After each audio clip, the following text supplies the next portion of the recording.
Marty says he was up all night as the fire surrounded his cul-de-sac. The Ventura County Fire Department says the blaze spread east into Los Angeles County, but crews were able to take advantage of lower temperatures overnight to attack the fire. I'm Jennifer King. Millions of Americans saving for retirement through 401k accounts could have the option now of putting their money in higher risk private equity and cryptocurrency investments. That's according to an executive order signed this week by President Trump. His order could give those financial players long-sought access to a pool of funds worth trillions of dollars. More of these stories at townhall.com. This is Larry Jones, and I'd like to talk to you about my bank, American Eagle Bank in South Elgin. Has your bank changed names in the last 10 years? Is your bank another faceless branch with headquarters in another city? Are you tired of earning next to nothing on your savings account or certificates of deposit, or does your personal banker treat you like a stranger?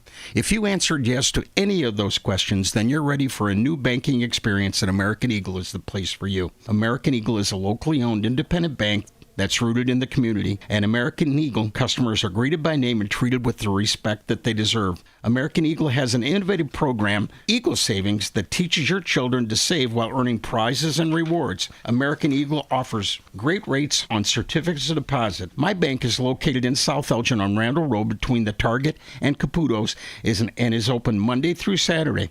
Give them a call at 847-742-7400 and a real person will answer the phone. American Eagle Bank, a place where you matter. You want answers! I want the truth! You can't handle the truth! It's time for the truth, the whole truth, and nothing but the truth about Chicago sports. With your host, Marcus Mack. Jed Hoyer, who I like to call Big Ball and Jed, he is going out on his shield, baby. Blake Cowell. And that's exactly what Jerry Reinsdorf wanted. Good enough, but never good enough. And Brandon Combs. You've got options at running back. I just think that would be a waste for the Bears. I think it's a waste for anybody to take a running back in the first round. Right here on WRMN 1410, the voice of the Valley. Good morning, everyone. Let's go. This is the truth about Chicago sports here on WRMN 1410 AM. Studio 14. It's your host, Marcus Mack, and my brother from another, Blake Cowell. What's going on, brother? Let's go. Good morning. How we doing, Marcus? Good to see you again. It's a beautiful Saturday. Yes, indeed. Beautiful Saturday, man. Another beautiful day to talk some sports. Let's just get right into it, Blake. What's going on with these Cubs, man? What's going on with these Cubs, man? What's going on? And the problem is, we got the ring on. I don't think it's right that if we take it off, we can't do a divorce. We haven't even walked down the altar yet.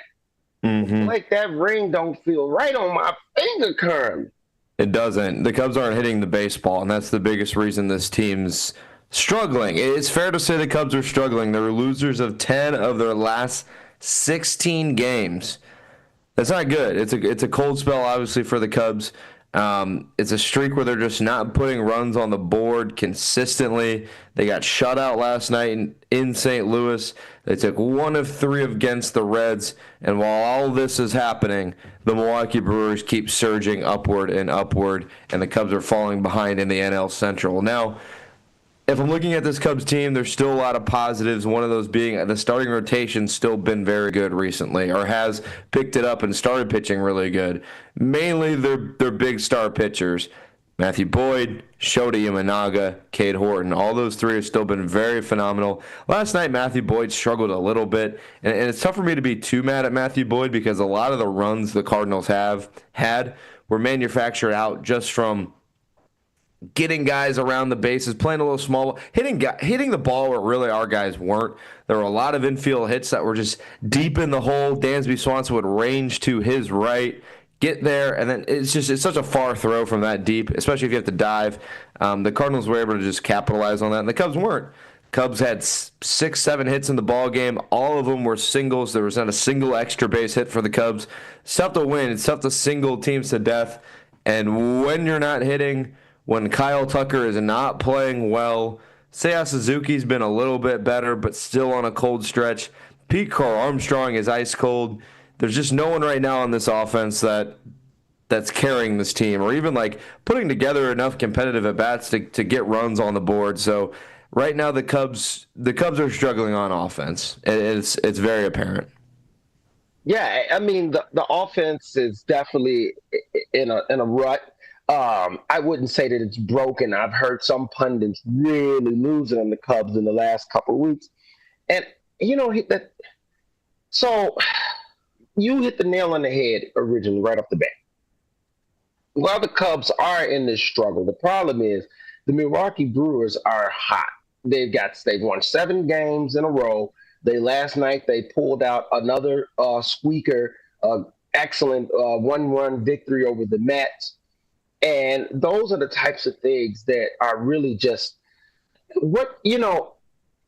it's one of those situations where you kind of tell yourself, well, what can I do? What can the Cubs do? How do we fix this? And that's a hard thing to do when your team isn't necessarily playing horrible baseball, but another team is just they're fish oil right now, man. They're smoking hot. I mean, they're lightning right now. And that's something that no one could have predicted. Any of us, we worried, about the Brewers, worried about the Cardinals, being a real obstacle for the Cubs. But I don't think nobody really foresaw them in the situation where they're a real problem. And they're not going away. I mean, that's just apparent now at this point. The Brewers have had 3 times now in the season where they've had 7-game winning streaks.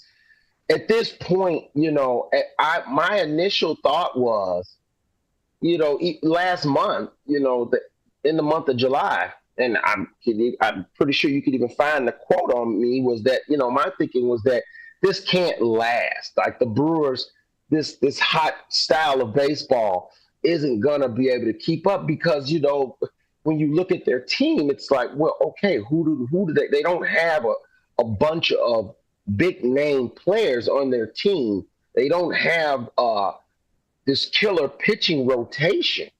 It isn't like they've got a Cy Young pitcher on that staff, or at least it doesn't seem like it to me. Now, maybe when this season ends, that's what it'll play out. But going into this season, no one would have said, "Oh, the Brewers have a Cy Young a pitcher on their starting rotation," or the Brewers have a guy that's gonna garner $600 million on their payroll right now, and yet here they are not having these things, and they're very real. And at this point now, as we start to head now into the middle of August, the Brewers aren't going anywhere, unfortunately. And as much as I didn't want it to be, I thought for certain that the Cubs would be able to weather this and they'd be just fine. No, the Cubs are in trouble, brother.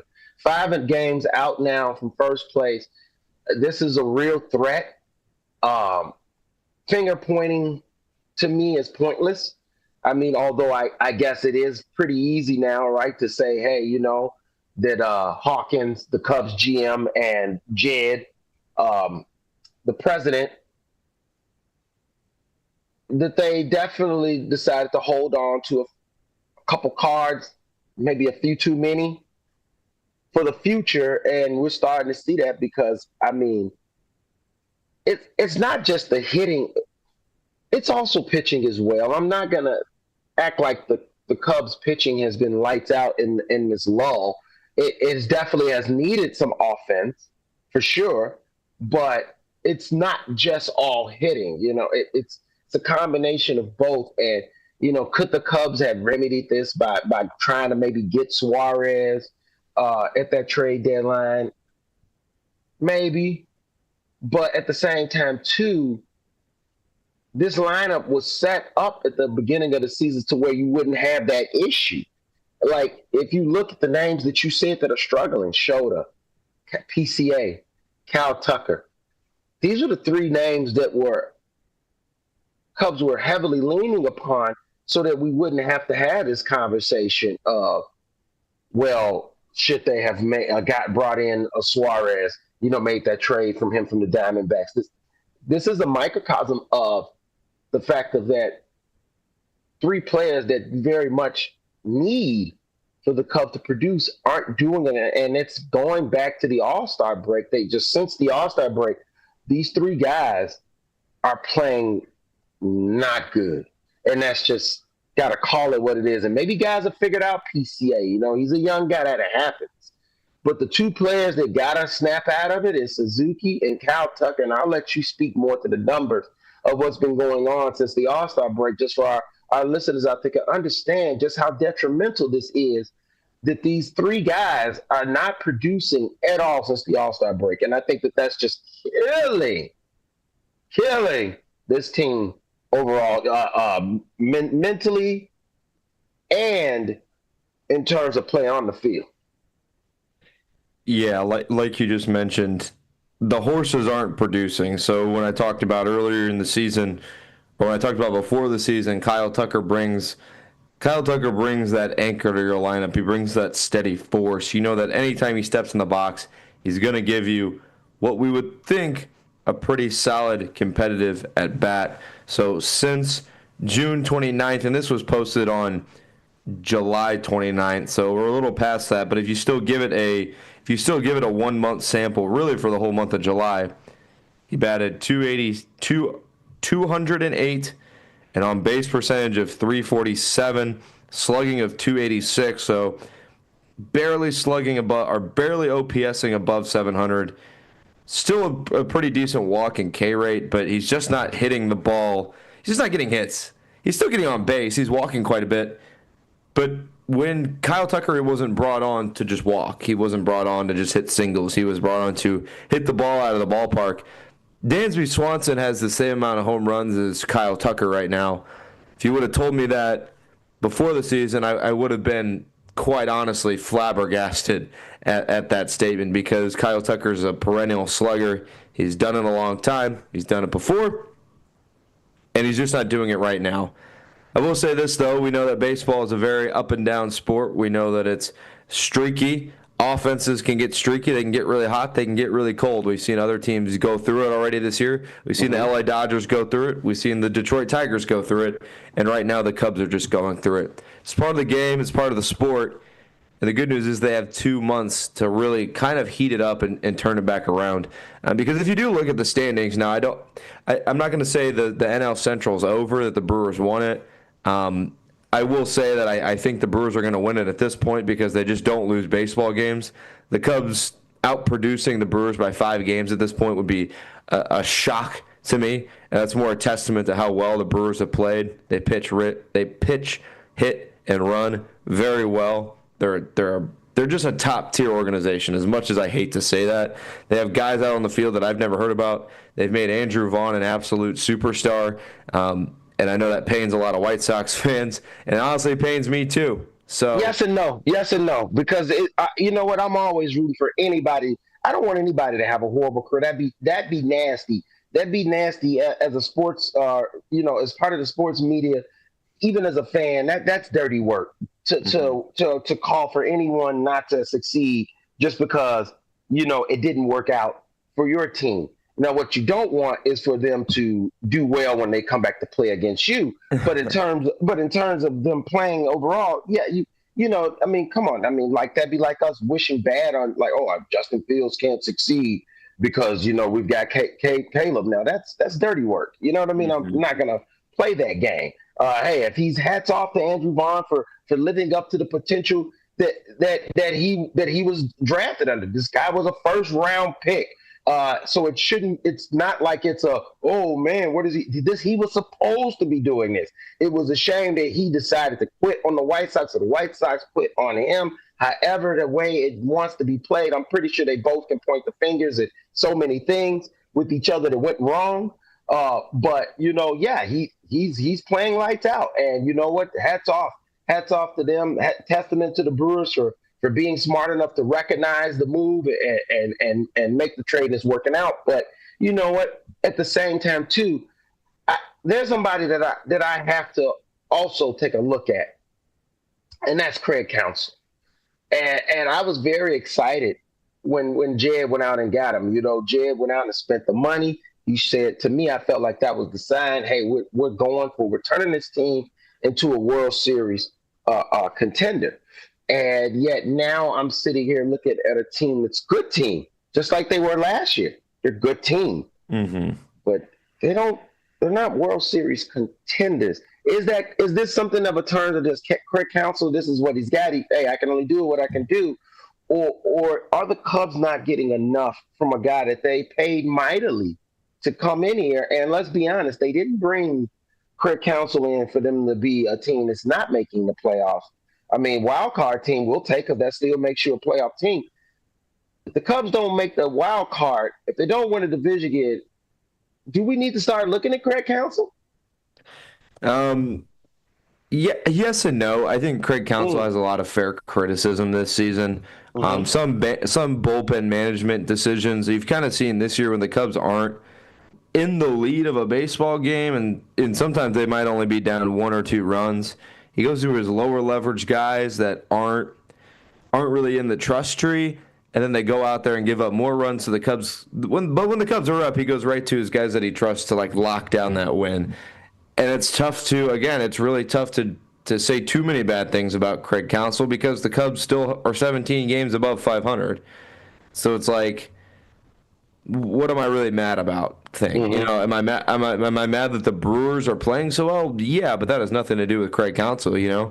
So as I sit here today, here's how I look at Craig Counsell. You got paid a lot of money. You got paid to make the playoffs.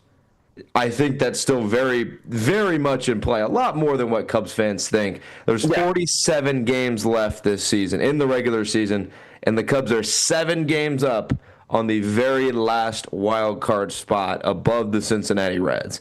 So not only would the Cubs have to continue a poor level play for the rest of the season, the Reds would have to play an extremely high level of play for the rest of the season, as well as the other teams that are in the middle that the Cubs are still above in the wild card. They would have to play really well as well. So I understand the meltdown, and I understand the Cubs are definitely not World Series contenders anymore. I kind of said that after the trade deadline that you called it. Was that it was kind of that ship had kind of sailed unless they got extremely hot at the right time, which still could happen. I don't want that to get missed either. We have 2 months before the playoffs, and they could get hot in September and be that lights-out offense that we saw in April and May, and I still think they can get back to that. I still have faith they can get back to that. Obviously, time will tell, but right now it's just been really bad. Not scoring enough runs. They'll score 6-7 runs one night and then score 2, 3, 0 runs last night. Like that stuff sucks to watch. I think, honestly, the offense needs some kind of spark. Willie Castro really hasn't provided the offensive spark for the team. I love what he's done on defense, though, playing all over the field and giving guys days off. I'd love to see them call up Moises Ballesteros from AAA again, because it feels like the last time this team had a real spark was in Milwaukee. He had a bases-clearing double when they scored 10 runs against the Milwaukee Brewers, against Freddie Peralta, against their biggest rival, and really since then, this offense has just felt flat. Do I think Moises Ballesteros is going to turn this back into a perennial offense? No. But it needs something. It just needs something to kick him in the butt again and say, like, hey, like, if you're not producing, you're not playing. Like, we need to find that spark. We've seen other teams find that spark from someone. PCA was that spark for a long time. Kyle Tucker was that spark for a long time. And right now, when no one's stepping up to the plate, they got to find it from someone. I'm hoping they start tonight. I thought it'd be last night, but hopefully tonight against tonight's Colin Ray and Palante for the Cardinals. The Cubs have had some success against Palante, but right now it's been bad offensively. Tell me this, because and we got a lot to talk about here, fans. Don't worry, we're going to be talking Cubs. We're going to be talking Bears. We got a lot to speak about here on the Truth About Chicago Sports and another Sports Field Fox Valley Sports Saturday here on WRMN 1410 AM. Remember, call-in line is 847-931-1410. What's going on with PCA? He was the absolute darling of the town, of the major league, of the baseball, Major League Baseball, going into the All-Star break. Mm-hmm. And the thing you got to understand, it's not like the All-Star break. It's not like these guys had like 2 weeks off or something. They literally were just given a couple days off, and that was it. what's going on though? That he has looked really like a first-year player out there, and whereas before he was starting to really look like he was rounding into a solid veteran, a real threat, maybe even an MVP candidate. I don't think none of that's on the table anymore, unless he really can really get a nice streak going again for these last 2 months. But before we get there, let's just address what's been going on. Has it just the league has figured him out? Is he? I mean, what have you seen specifically? Why you think this fall off has happened from a guy that, like I said, at one point was really kind of competing with the likes of Shohei for MVP talks. Mm-hmm. Yeah, the one thing about PCA, first of all, it's pretty impressive that even though through this very cold stretch, he's still OPSing above 800 at an 833. But here's where PCA is definitely struggling. He's getting beat out of the zone. He has a 43% chase rate. That's in the first percentile, so the worst in baseball. He's striking out at a 24% clip right now. That's 31st percentile, and he's not walking. So when these pitchers attack PCA, they know they don't have to beat him in the zone. They can throw it in the other's batter's box. PCA loves to go for those high fastballs, stuff that's at his eye level that you think he can get on top of, and he just really has been missing. So, I mean, kind of similar to what Javi Baez was for a very long time. I don't think as bad as Javi Baez because Javi was getting beat with pitches that were being thrown in the other batter's box. Like, that was bad. Yeah. Javi would say, I always said that Javi would swing at anything that was above his knees. If it was above his knees, Javi was swinging. Pretty much. And so there's just, right now he's struggling, obviously. He's not seeing the ball out of the hands well. He's guessing on a lot of pitches. And right now, until he forces pitchers to come back into the zone to beat him, they're going to keep throwing it there. So I want to look at his walk rate. I want to see, can he start walking a little bit more? Because if you're walking more, you're showing the pitcher, like, hey, I'm not going to go for that junk out of the zone. I have a better plate. I have a better eye. I have better plate discipline. It's concerning, too, at least in my head a little bit, the amount of strikeouts he has been having, because if you're striking out, you're not helping anybody. You're not putting the ball in play will kill rallies, will kill drives, will kill winning streaks. I mean, it just does. It's not good for an offense to roll. And right now, obviously, the Cubs aren't rolling. And if you're striking out too much, and that's across the board for some of these other guys. Ian Happ struck out a decent amount, even though I think he's been on a better streak than what he was doing. But right now, PCA is just not. He's not beating pitchers in the zone, and therefore they don't even care to go in the zone because they'll know he'll swing stuff out of the zone. It's been really frustrating from him. But again, he's young. I mentioned this last week on a different podcast that I host, was that really anything with PCA, in my head, I obviously want to see him succeed. I obviously want to see him keep tearing it up and keep building on this season. But a lot of it's already house money. A lot of it's already, this guy's in his third year. He's in MVP talks. He's going to hit 30 home runs. He's going to OPS still over 800, hopefully. He's going to steal over 30 bags. Like, he's having a great season. Like, I don't want that to get lost. PC's having a great season. But baseball is an act and a react league, and right now he needs to react a little bit better than what he's been doing recently, because pitchers have found a way to beat him, and they're attacking that game plan every time he steps in the box. And I think that also for our fans out there, I'm going to use a term, and I'm pretty sure everyone is probably familiar with this, and if not, I'll break it down a little bit more. But I think that in the beginning of the season, too, PCA had a lot more protection in the lineup, meaning that pitchers were forced to give him a lot better looks because of the fear of the guys that were around him, because Cal Tucker was on a tear at one point, because Sale was bashing everything around him, because Happ was killing as well along with Bush. They were all out there knocking the smoke off that baseball. I mean, heck, they had one game where they hit, what was it, 7 home runs? Am I correct about that? I think it was it 7, Blake, or was it 6 in that one game? I don't want to say that wrong. I think it was 7 though in that game, right? Where they had 7 home runs. 4th of July, I think it was 8. Was it 8? It was 8, right? And so I feel like he was protected a lot more, and I think that right now with the struggles of the whole lineup overall, I think has put PCA a little bit more out there on Front Street. When we get back, we're going to break down more about the ramifications of Kyle Tucker if he continues playing like this and what this will mean for contract situations. We also got to talk about the Chicago Bears with a preseason game starting tomorrow, baby. We got Bears football. So we got a lot to talk about here in The Truth About Chicago Sports, WRMN 1410 AM.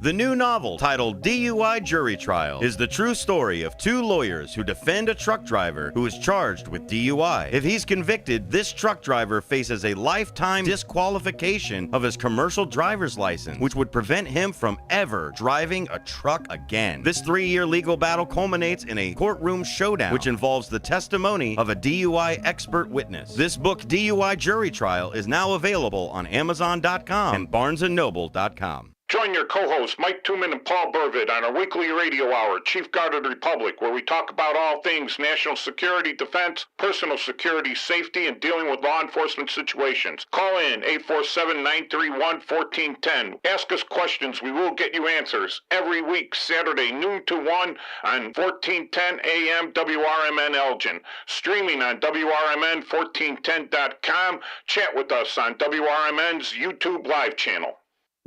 As veterans, we're no strangers to helping others. It's what we were taught, trained, and told to do. It could be for anything. Helping a friend move. Listening to a fellow veteran for hours, at any hour of the day. Or just simply making time for people. A neighbor, a loved one, or even a stranger. We're often the first to help others. There's no question about it. But we do have one question for the veterans listening. When was the last time you reached out for help? Perhaps it's time to do for yourself what you would do for others. If you or someone you know needs resources, whether it's for stress, finances, employment, or mental health, don't wait. Reach out. Find more information at va.gov/reach. That's va.gov/reach. Brought to you by the United States Department of Veterans Affairs and the Ad Council. When your car is making a strange noise, no matter what it is, you can't just pretend it's not happening. That's an interesting sound. It's like your mental health. If you're struggling and feeling overwhelmed, it's important to do something about it. It can be as simple as talking to someone in your community, or just taking a deep, calming breath when you need it. Nice. For mental health resources, check out loveyourmindtoday.org. At loveyourmindtoday.org, you'll find information that may help you get through a tough time. Things like tips for dealing with stress, how to navigate difficulties like financial worries, anger, substance use, and more. You can also find real stories of how people navigated their own mental health challenges. Because once you start to address the problem, you can go so much further. Visit loveyourmindtoday.org. That's loveyourmindtoday.org. Brought to you by the Huntsman Mental Health Institute and the Ad Council. The weather is getting better, and we know it's the time when ladders and DIYers come out. Before you start any new outdoor projects, ComEd wants you to know that electricity can jump from a power line to you and the tools you're using. So maintain a safe distance from any power lines. You can also call ComEd at 1-800-EDISON-1 to have those power lines de-energized the next time you do any type of work around them. Stay smart, stay safe, stay back. ComEd, powering lives.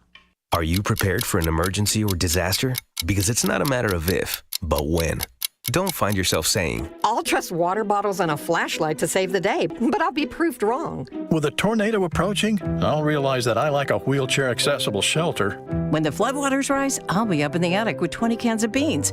It's a recipe for disaster. Let's prepare so we all have a better story to tell. Get started at ready.gov/older adults. Brought to you by FEMA and the Ad Council.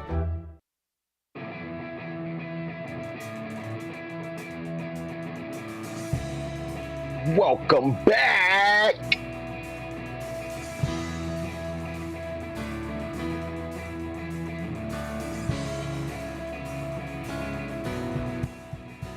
And welcome back. This is the truth about Chicago sports here on WRMN 1410 AM. Shout out to our man running the board, Matty Ice McNeil. He always hooks it up just right as we bring you another Saturday of sports with my brother Blake Cowell. This is Marcus Mack.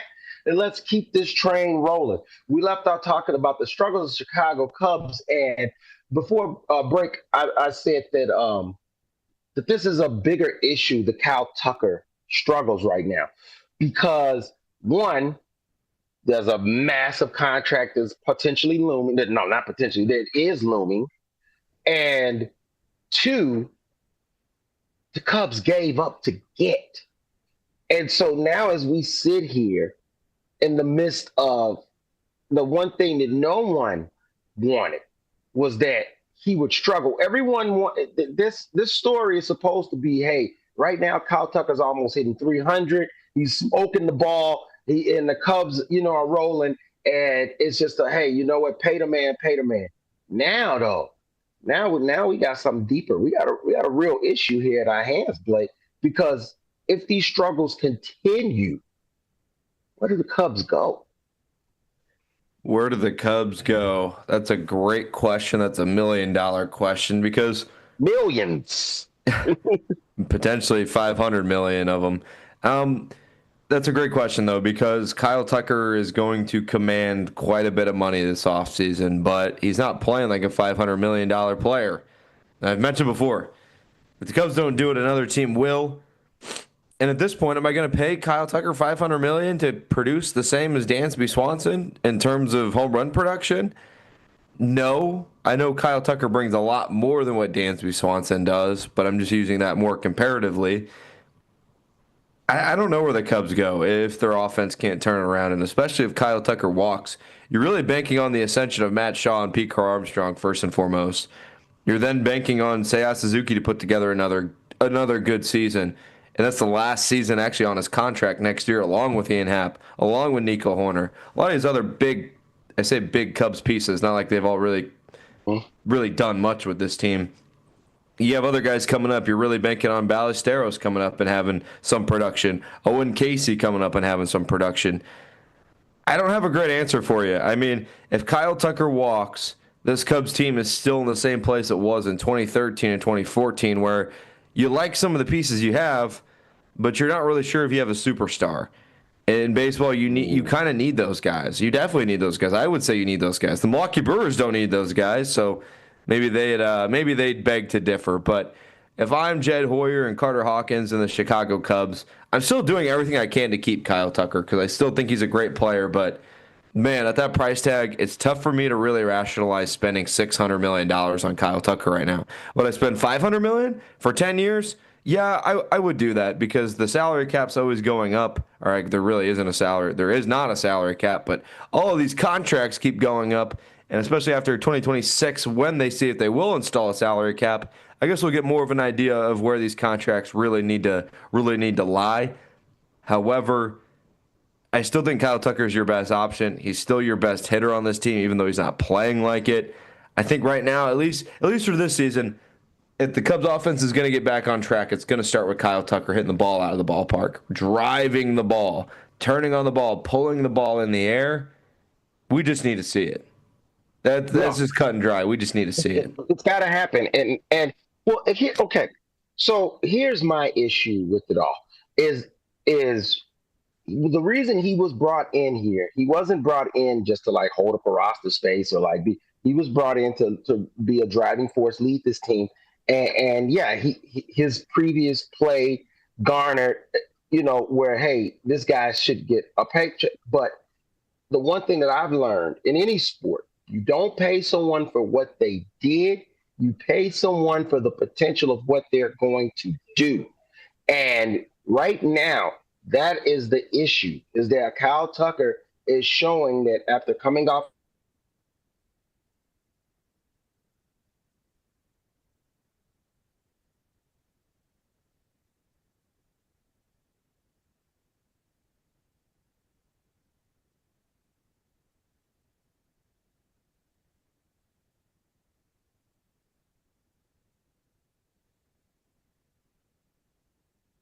I think we lost Marcus there. It looks like that his internet was cutting out. Yeah, he's currently frozen. There we go.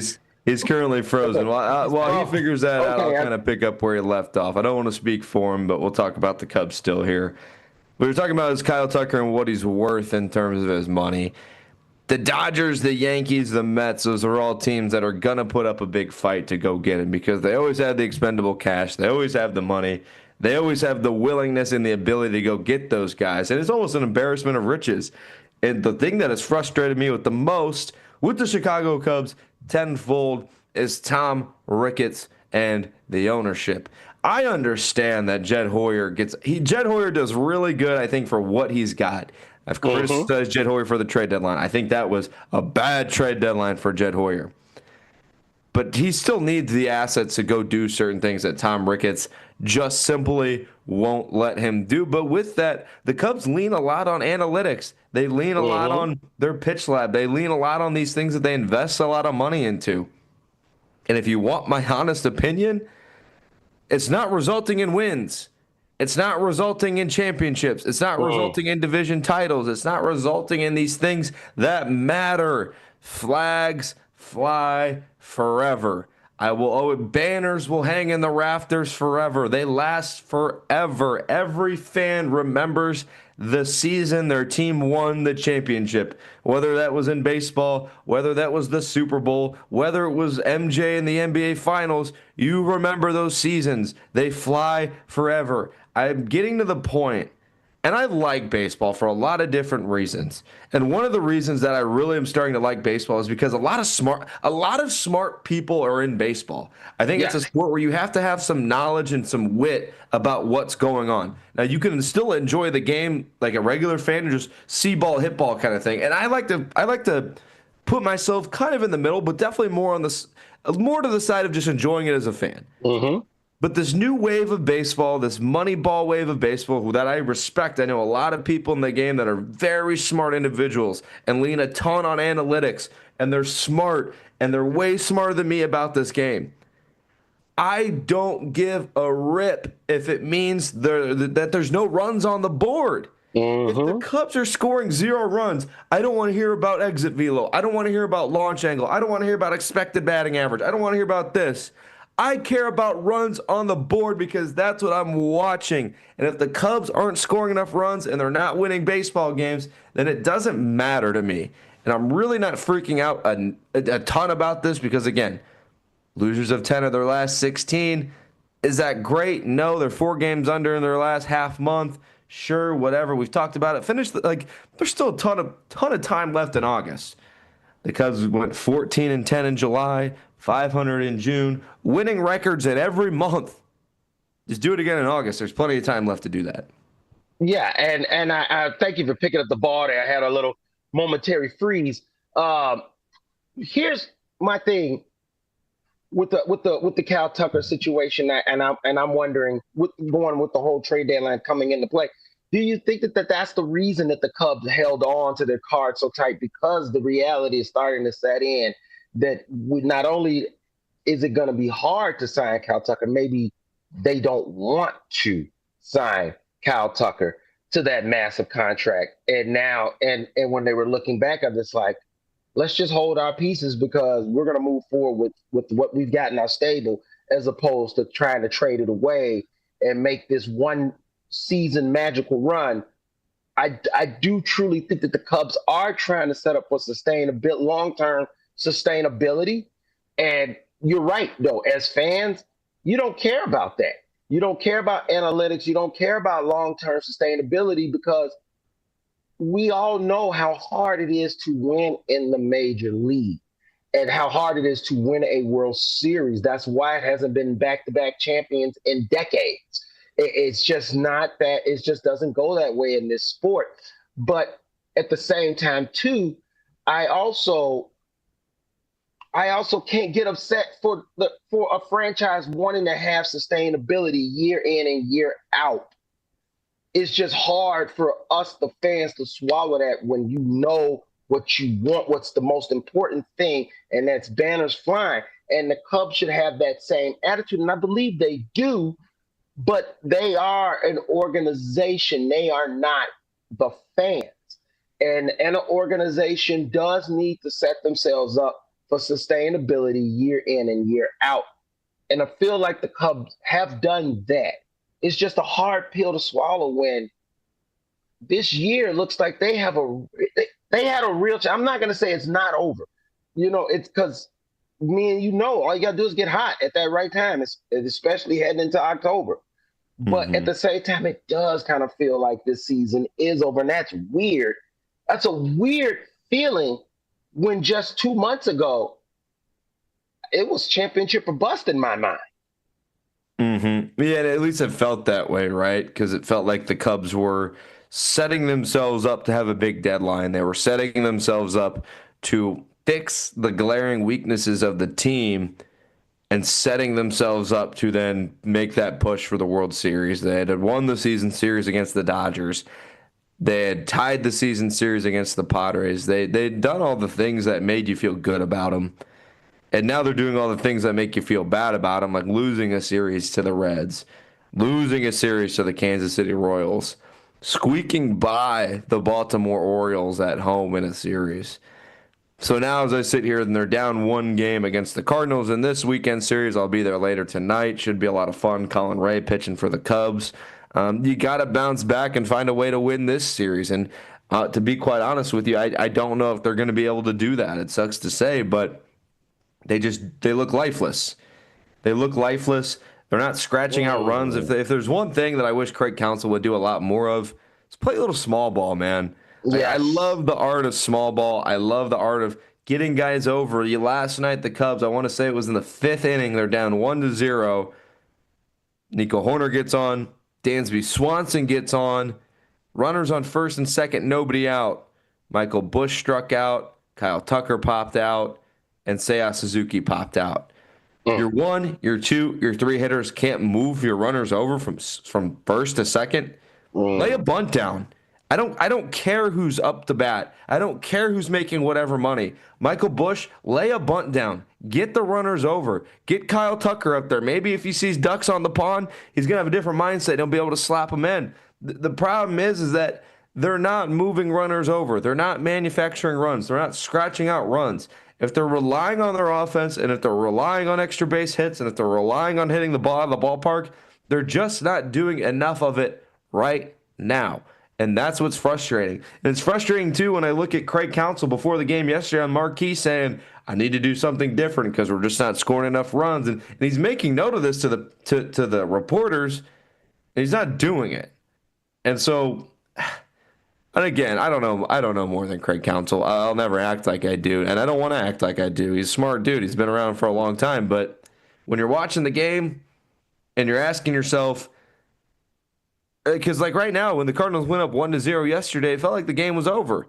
Really? Like, oh man, like how are we going to? I was just going to ask you that. What is the vibe like being there, watching the team? That you hit the nail on the head. I was just going to ask you that. What is the vibe like? You just said it right there. When the Cardinals got one run, it already felt like it was over, huh? Well, it just feels like a 10. It feels like they're down 10 when they're only down 1 because you're just pulling teeth to get offense. Earlier in the season, it was like you had an abundance of offense. You were getting 6-7 runs a game. Who doesn't love that? Pitchers love it. Bullpen loves it. And I think that's why it's unfair for me to criticize anyone in the starting rotation right now because Matthew Boyd didn't pitch great last night. 5 innings, 3 earned runs. Is that great? No. Is it terrible? No, but it's good enough to win a baseball game, I think. Yep. Tell me the Cubs can't put up 3 stinking runs against the Cardinals, who sold off all of their best bullpen assets, who sold off these pieces and sold at the deadline, and their fans are in an uproar because of how bad that they feel toward their ownership. You got to be joking me, man. And that's what it felt like last night, honestly. It just felt like it was going to take a lot to win a game. And when you're down 1 and feel that way, that's a familiar feeling. And a lot of it came from last season when the Cubs struggled in May and June. That was something that Cubs fans felt night in and night out. And right now I'm starting to feel that similar feeling. When they get down 1 or 2 runs, it's a struggle. Was it the right choice I mean, like, let's try to take emotion out of it, take fandom out of it. Was it the right choice to play for the future rather than to go for it all this season, which is what the Cubs did at the trade deadline? They're playing for the future. From what I know and from what I know from the industry and what I've been reported and told, the package for those frontline starting pitchers were way too high. It was Cade Horton, Matt Shaw, and then some. Or it was Cade Horton and then some, Matt Shaw and then some. Cade Horton and Matt Shaw are two pieces that you love right now in your on your team. Cade Horton, I think, is going to be a bona fide ace by maybe mid next season. You're going to see a lot of people talking about Cade Horton in a ascension way. He's riding. Matt Shaw has just found his hot streak. He's pulling the ball. He's pulling the ball in the air. He's getting the ball elevated. He's using his power now. He has more home runs in the second half than he did all in the first half already. He's been good. Do I think it was the right choice? I think they could have did more because the only piece you did trade for, Michael Soroka, he's already hurt. He's on IL. So he's not. So really, like, you didn't improve your starting pitching at all because Soroka got hurt, and you can't predict that. So I'm not gonna blame Soroka, and it's really tough for me to blame Jed. Although he did say their medicals said that there could have been an issue there. It frustrates me too because Jesus Luzardo, who is pitching for the Phillies now, preseason you didn't go and trade for him, which I thought would have been a decent move. That you didn't trade for him because you were scared of the medicals. So now mid-season comes along, and you trade for a guy that you knew the medicals were off.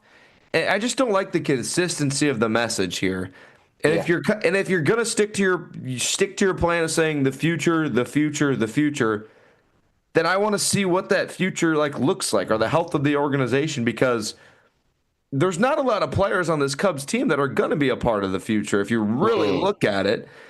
And I could be right. And they still have time to give some of these guys extensions. And I think the 2027 lockout is affecting a ton of this. So we will see next season how they approach some of these guys. And even after next season, because I don't think there will be a 2027 baseball season. Again, that's a discussion for a different day. We'll get into that another day. Oh, man. But Seiya Suzuki is going to be entering his last year of his contract in 2026. So is Ian Happ. So is Nico Horner. Kyle Tucker might not be here. Dansby Swanson is under contract, so he'll be here. Pete Crow-Armstrong, Matt Shaw, maybe Miguel Amaya. Miguel Amaya still is in arbitration. But outside of some of those guys, it's like, who are you going to backfill? And the young catchers too. The young catchers will be there. Yeah, Miguel Amaya will be around. Yeah, with Kelly, right, as well. Kelly's under contract through next season. He'll be here after 2026. He's a free agent again. He's not really a spring chicken quite anymore. Reese McGuire's bouncing around. He's not really going to be around, kind of just filling in for Amaya, and he's done a great job as well too in his time as a Cub.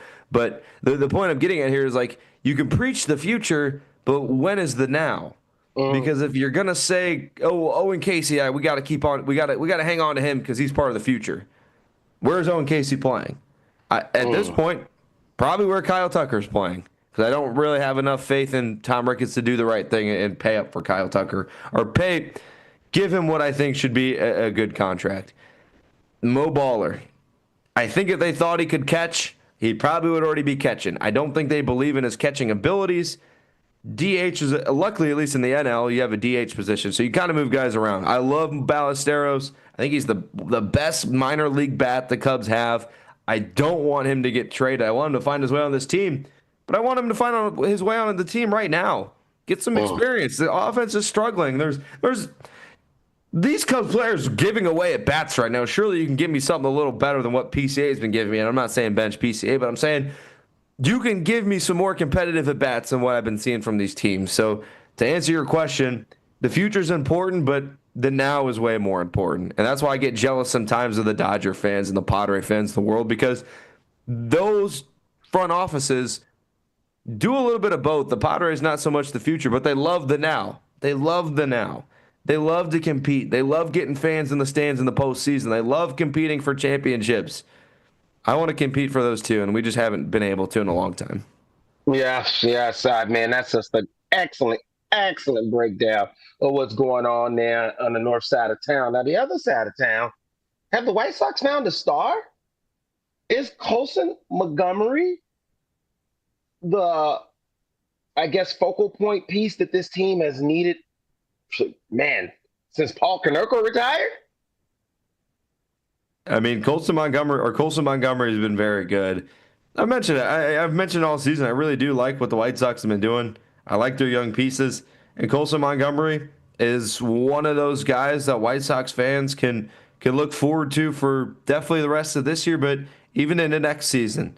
It doesn't take. It's not only one person that builds a baseball team, but when you got a couple of those guys you can really rely on now to take those at bats and really, do damage with those at bats and solidify yourself in a lineup that just doesn't have a lot going for it. Those are the things you love to see, and I think Colson Montgomery currently now OPSing 825, batting 238, but like I said, I'm not a huge batting average guy anymore. I mean, it is important to some degree, but I love looking at OPS. Are you getting on base? Are you hitting doubles? Are you hitting the ball out of the ballpark? You're really manufacturing those kind of runs. He's doing that. 8 home runs, 24 RBIs. I like what he's doing. And I think there's a lot of other pieces in this White Sox lineup that are going to be pretty solidified for years to come. And I love the fact that it justifies. Okay, everybody knew that Crochet needed to be moved, one, because the Sox were not ready to contend anytime soon, and this guy's clearly a contending starting pitcher.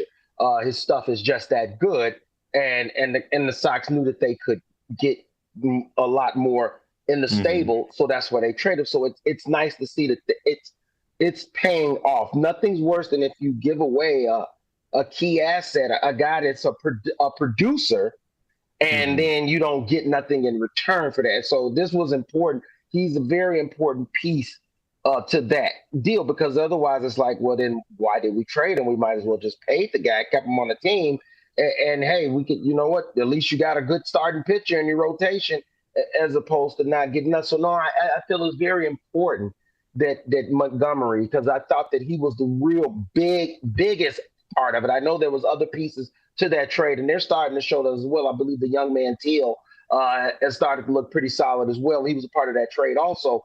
But Colson Montgomery was the biggest piece in that trade.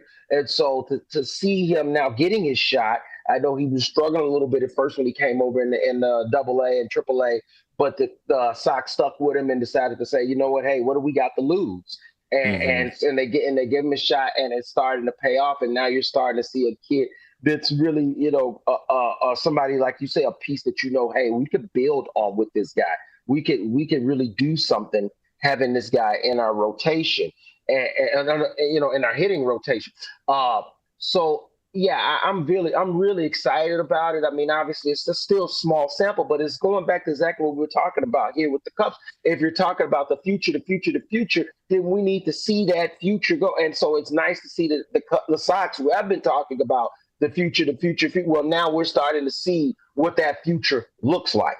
And so, I only hope that the Cubs, if that is their plan, that then you know what? Yeah, start doing that then. We need to start seeing the future, because that is exactly what the White Sox are starting to give the fans. And I think that that's important, the fans to have that one thing that we said, right? That one word, hope. And that, I think, is what the Cubs have done. They have taken away hope for some weird way. I don't know how they did that. Just with a trade deadline, with a simple trade deadline, the move they made took away hope. And I don't know if they can get it back, brother. When we get back, we got a lot more still to talk about. We got Chicago Bears. We got preseason football is upon us.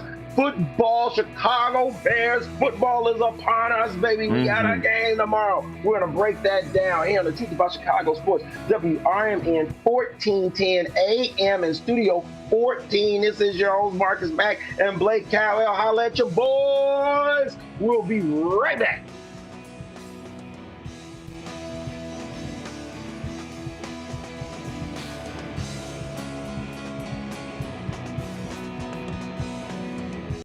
This is Larry Jones. and I'd like to talk to you about my bank, American Eagle Bank in South Elgin. Has your bank changed names in the last 10 years? Is your bank another faceless branch with headquarters in another city? Are you tired of earning next to nothing on your savings account or certificates of deposit, or does your personal banker treat you like a stranger?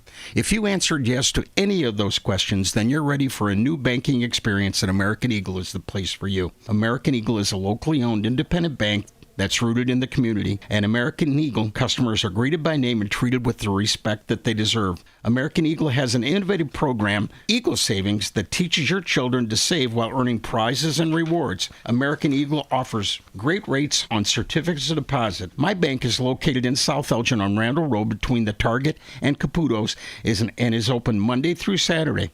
Give them a call at 847-742-7400, and a real person will answer the phone. American Eagle Bank, a place where you matter. Your hometown radio station since 1949. We are WRMN AM 1410. Elgin time, 11 o'clock.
If you turned 65 recently like me, it's important you find a Medicare Advantage plan that gives you the coverage you're looking for. But finding one can be difficult. The best thing I did, and I suggest you do the same, is call a licensed insurance agent and let them walk you through your Medicare Advantage plan options.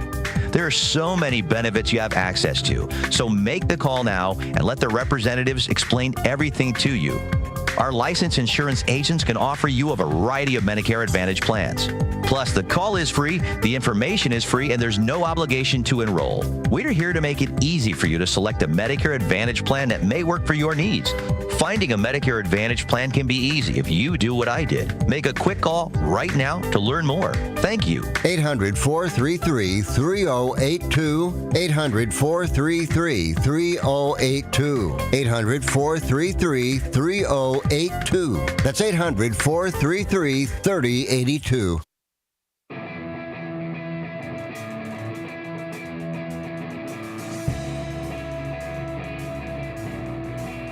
And welcome back to the show. This is The Truth About Chicago Sports here on WRMN 1410 AM. Let's keep it going.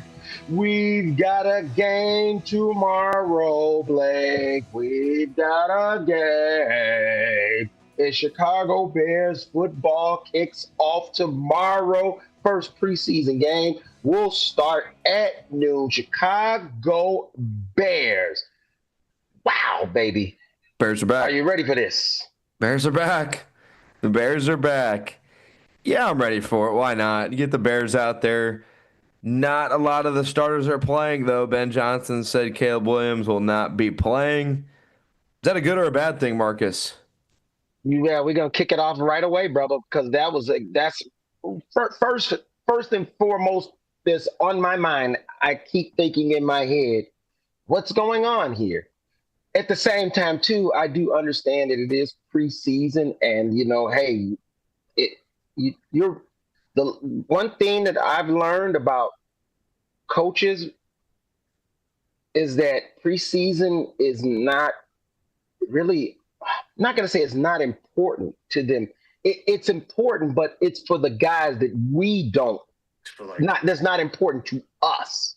So the starters are very important that we want to see Caleb out there. We want to see DJ. We want to see Rome. We want to see Cole. We want to see all the offensive pieces in place. But the reality is that if anybody gets injured, and football is a physical sport, as everybody knows, you cannot go halfway. You have to give it your all when you're out there on that field. And if you were to lose a key member, in a preseason game, it just doesn't feel right. You're not happy at all. You're questioning yourself, and you definitely hurt the team. If you're willing to lose players, it's during the regular season, and that's why I've told people that really, and I stand by this. The first two games in the NFL are now the new real preseason. The very first two games that any NFL team plays, that's now what that has replaced the preseason game. The preseason games now are just a showcase for your second and your third string players. That's what it's become. And so I understand. Am I happy about it? No, because I think the guys need work, especially when you're still not proven. Caleb is still not proven. If you want to pull some of the key guys out of there, that's fine. I don't think it hurts for Caleb to play a series. I don't think it hurts for him to get out there, some live bullets flying around him.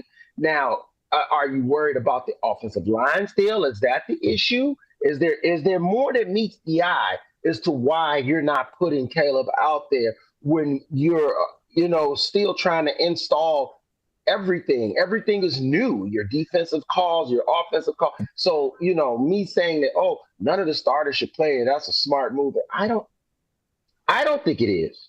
But the flip side of it, if a starter was to get lost in this preseason game, I think that we wouldn't be that happy also. And so, you try to find this fine line of appeasing the fans, appeasing the media, but also making sure your team goes into the regular season as healthy as possible to start that game one against Minnesota, because that is the most important game. Let's be honest. That game one against Minnesota, that's where you want to come in with your horses ready to ride. You're not worried about having all your horses in this preseason game is against the Miami Dolphins.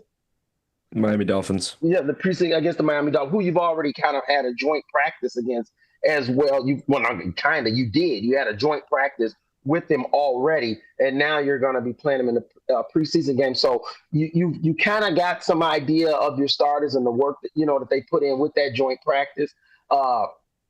So I understand. I understand, Blake.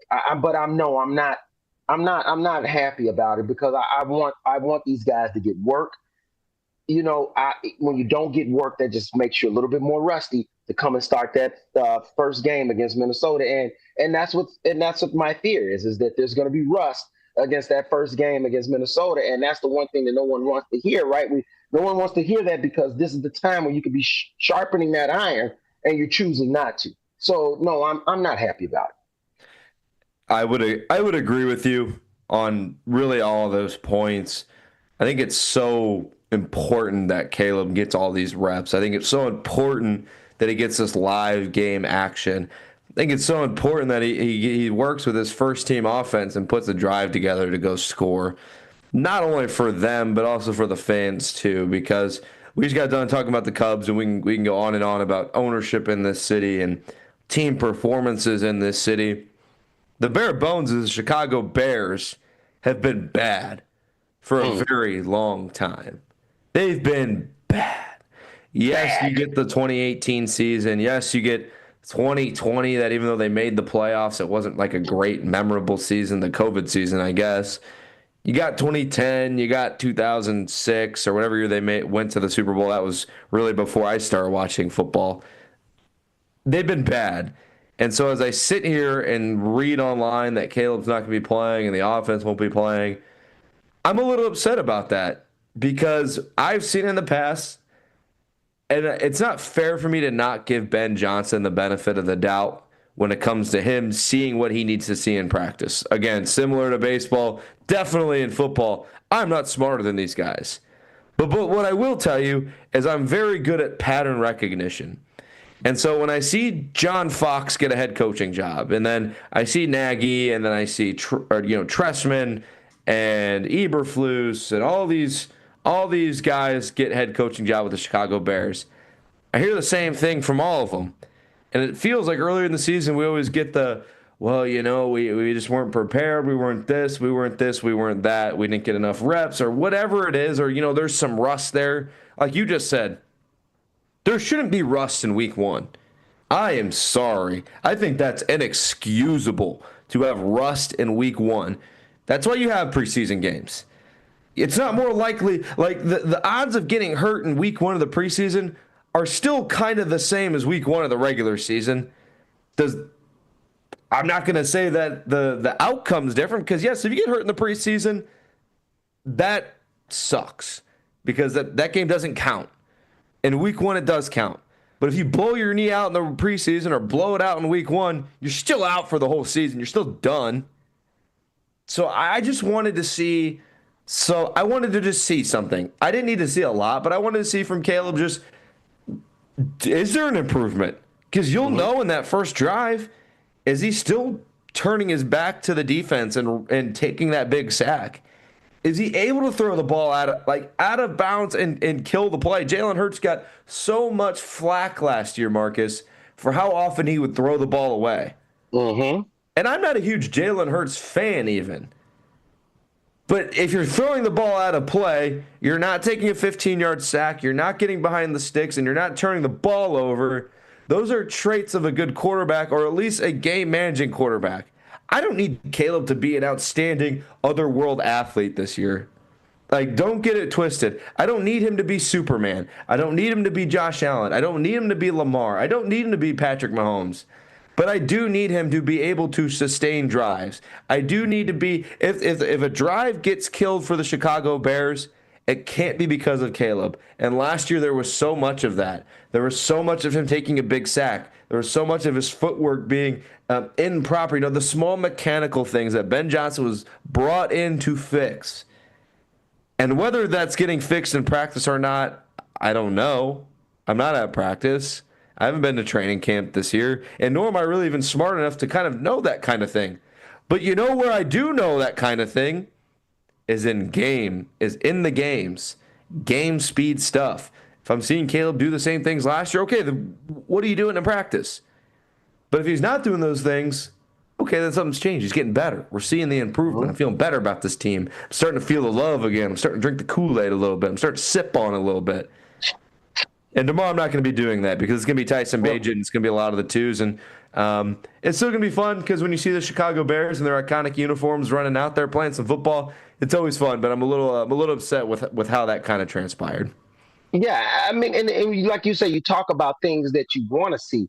You know, the one thing that we don't need to see is which is so hilarious to say, we don't need to see Tyson Bagent. We actually don't need to see the backup quarterback play. We know Tyson Bagent is a very capable backup quarterback. He's proven that. He's proven that the last two preseasons and when he was called into service for the last 2 seasons to actually go in action. Tyson Bagent has shown that he is a competent quarterback. He's almost budding and borderlining on being a starting quarterback himself. And I don't want to hear these goofy takes where people are saying, oh, well, maybe the Bears are showcasing Tyson Bagent for a trade. No, they're not. No, they're not. You don't dangle. Quarterbacks are like starting pitchers in Major League. You don't just go around giving them away for nothing. And Tyson Bagent has proven himself that he is at least capable and competent enough to be a viable starter, maybe not a great starter on your team, but he looks like he can hold the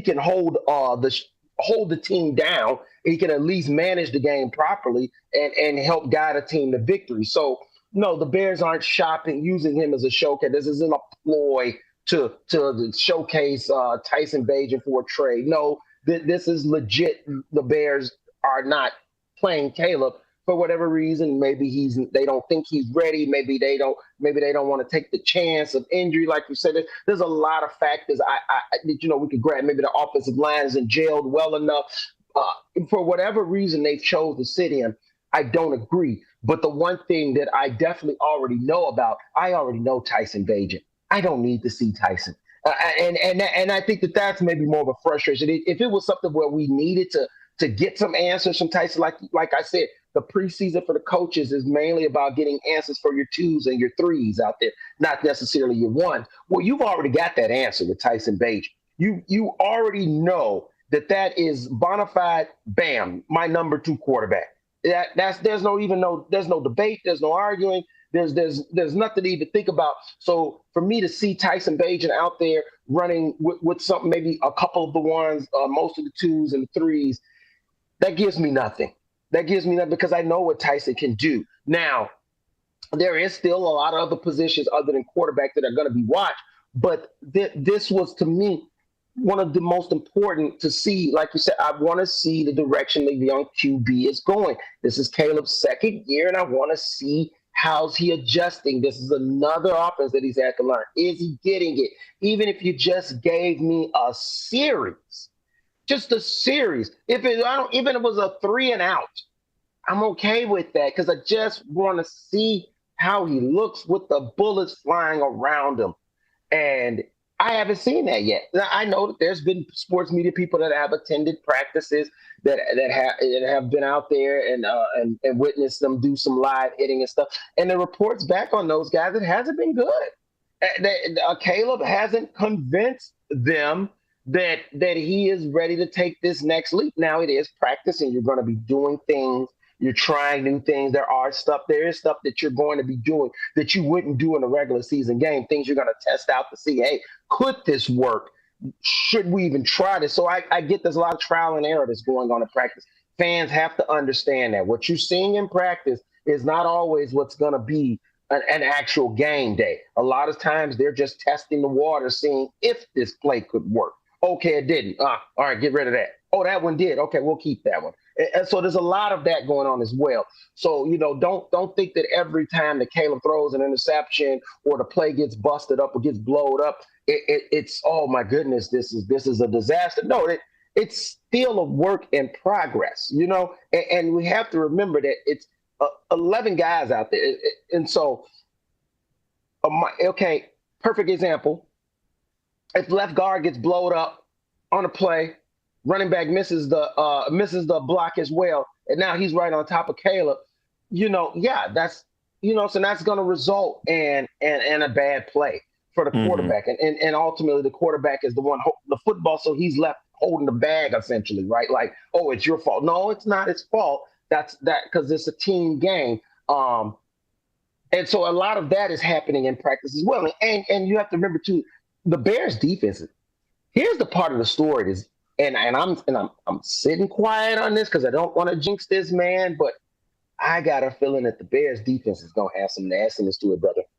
I got a feel. You got to remember. I think that the Bears secondary is one of the best secondaries in football, and that's who Caleb Williams is going up against every day in practice. He's going against one of and this is with Jalen Johnson actually still mending from an injury.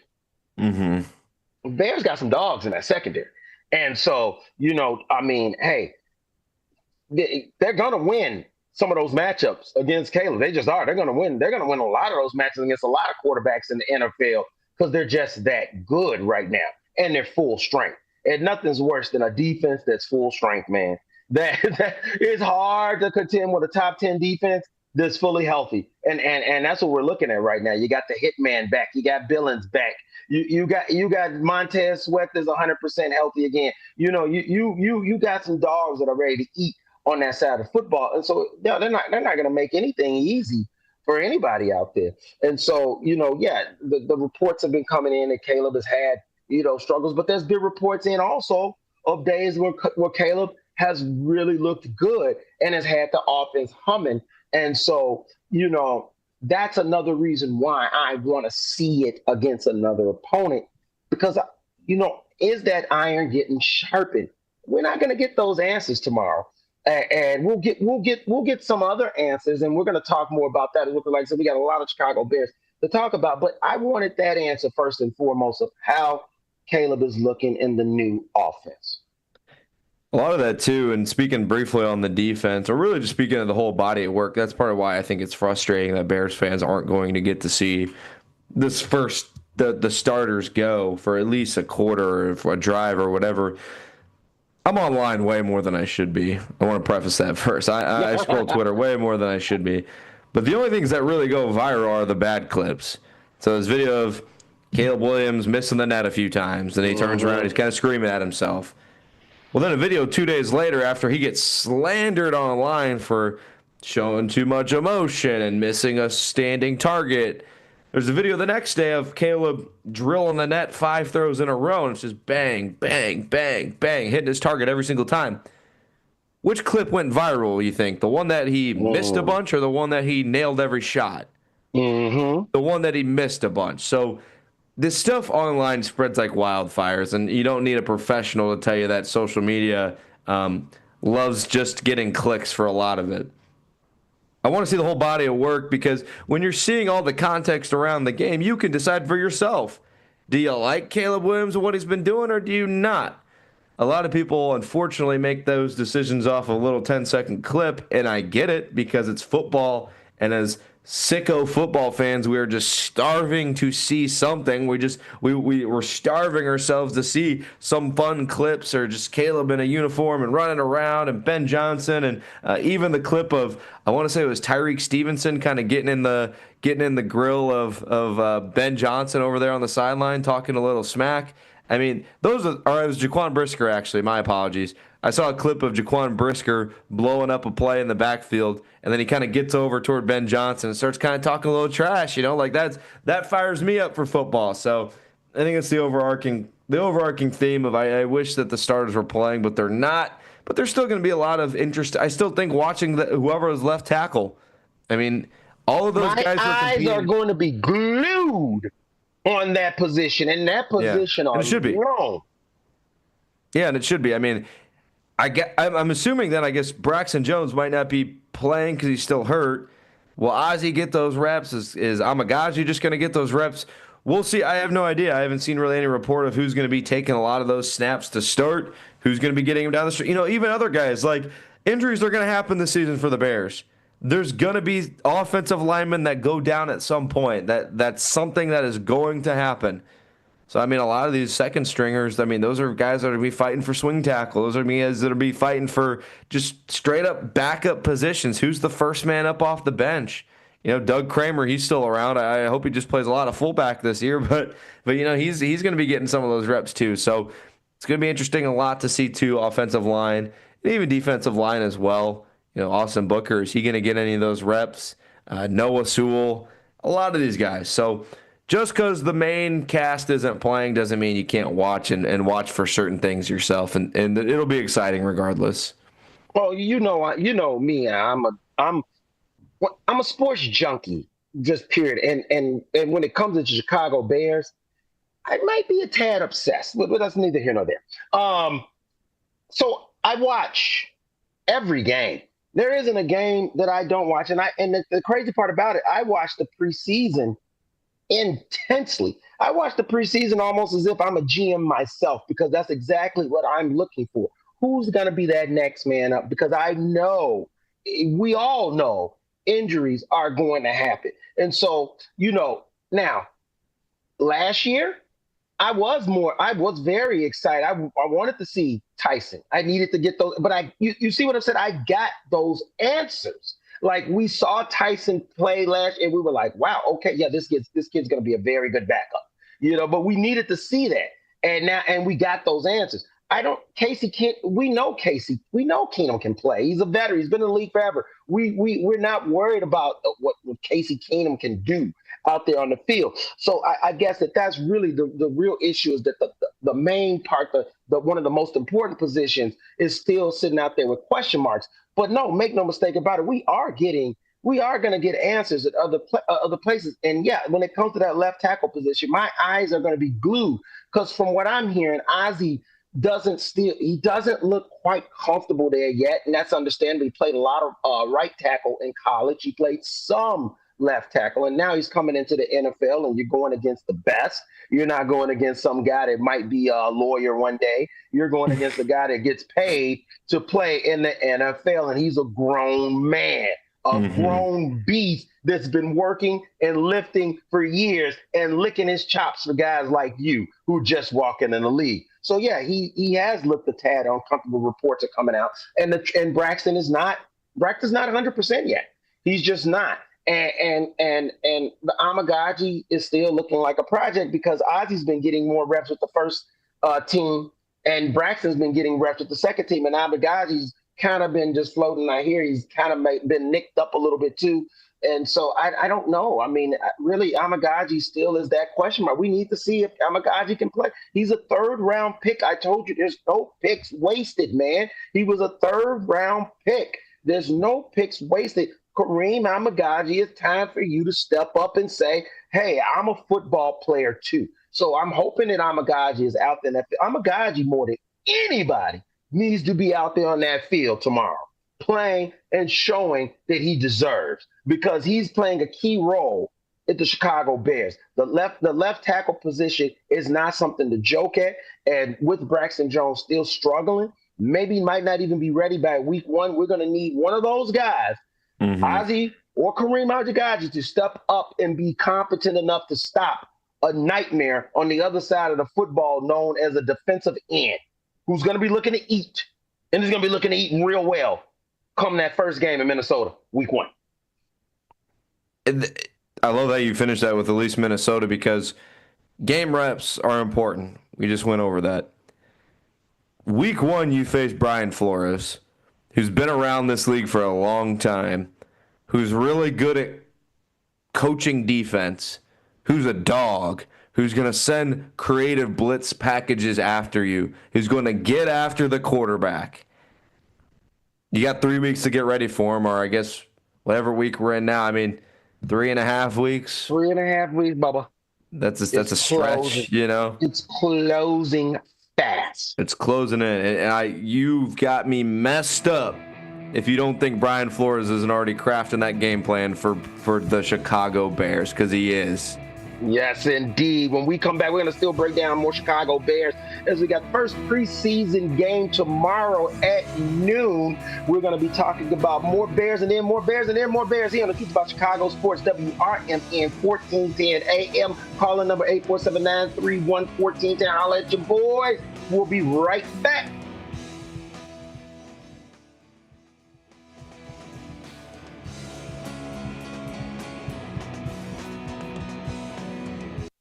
Do you own an annuity, either fixed rate, indexed, or variable? Are you paying high fees and getting low returns? If so, Annuity General would like you to have this free book to learn the pitfalls and mistakes of buying an annuity. The Annuity Do's and Don'ts for Baby Boomers contains the little-known truths about annuities, like how to help reduce your fees and increase retirement income. And it's free. That's right, free. As a bonus, we'll also throw in a free annuity rate report just for calling. We researched over 1,000 annuities and summarized rates and benefits from financially strong insurers. You get Annuity Do's and Don'ts for Baby Boomers and the Annuity Rate Report, both absolutely free for calling Annuity General today. Hurry, supplies are limited. Call now. 800-760-1845. 800-760-1845. 800-760-1845. That's 800-760-1845. We are AFGE, the American Federation of Government Employees. We represent 700,000 federal and D.C. government workers who are the vital threads of the fabric of American life. We support our nation's military. We take care of our nation's veterans. We protect our nation's borders. We respond to our nation's crises and natural disasters. We provide services to our nation's seniors. The American Federation of Government Employees. We work for America. We are AFGE, the American Federation of Government Employees. We represent 700,000 federal and D.C. government workers who are the vital threads of the fabric of American life. We support our nation's military. We take care of our nation's veterans. We protect our nation's borders. We respond to our nation's crises and natural disasters. We provide services to our nation's seniors. The American Federation of Government Employees. We work for America. Here on WRMN AM 1410, we like to keep you informed and in tune to what's happening here in the Fox River Valley and what's going on here on WRMN. We recognize the importance of local radio to be a part of the conversation and to be a part of the community for the community. You know, we talked about the importance of community theater, but supporting community radio is a big deal too. And, you know, for WRMN, this is a really cool thing that you guys do every day and a really important thing. You have to have a local media outlet to talk about what's going on in your town. So you guys do a nice job. Tune in to AM 1410, WRMN. Don't forget, you can also subscribe to our YouTube channel at youtube.com/WRMN Radio.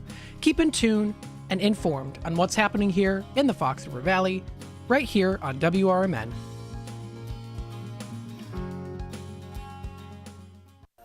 Are you dreaming of a getaway? Want to leave the stress of daily life behind? Whether it's a relaxing cruise or an adventurous land escape, planning the perfect vacation doesn't have to be a hassle. At Cruises International, they specialize in vacation destinations, land and sea, making your dreams come true. Located at 1721 Moon Lake Boulevard in Hoffman Estates, Cruises International isn't just about booking travel. They're your personal concierge, trusted travel advisor, and advocate. Your preferences are unique, and they'll take the time to understand exactly what you're looking for. From personalized service to their global network of specialists, they ensure that your vacation is tailor-made just for you. It's time to plan the vacation of a lifetime. Call 800-255-7447. That's 800-255-7447 today and speak to a cruise and vacation expert. Cruises International. It's time to set sail to your dream destination.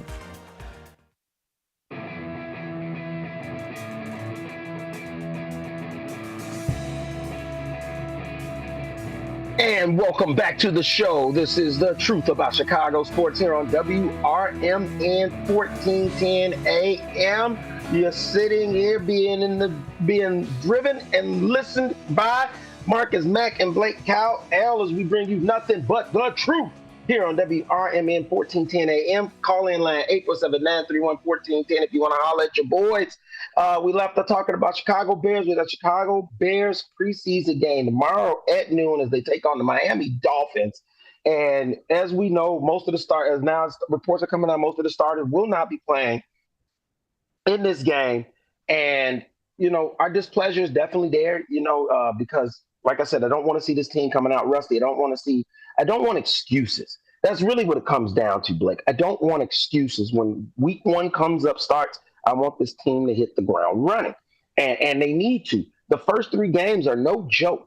The Bears play the Vikings, then they turn around and they play the Detroit Lions, and that's on the road.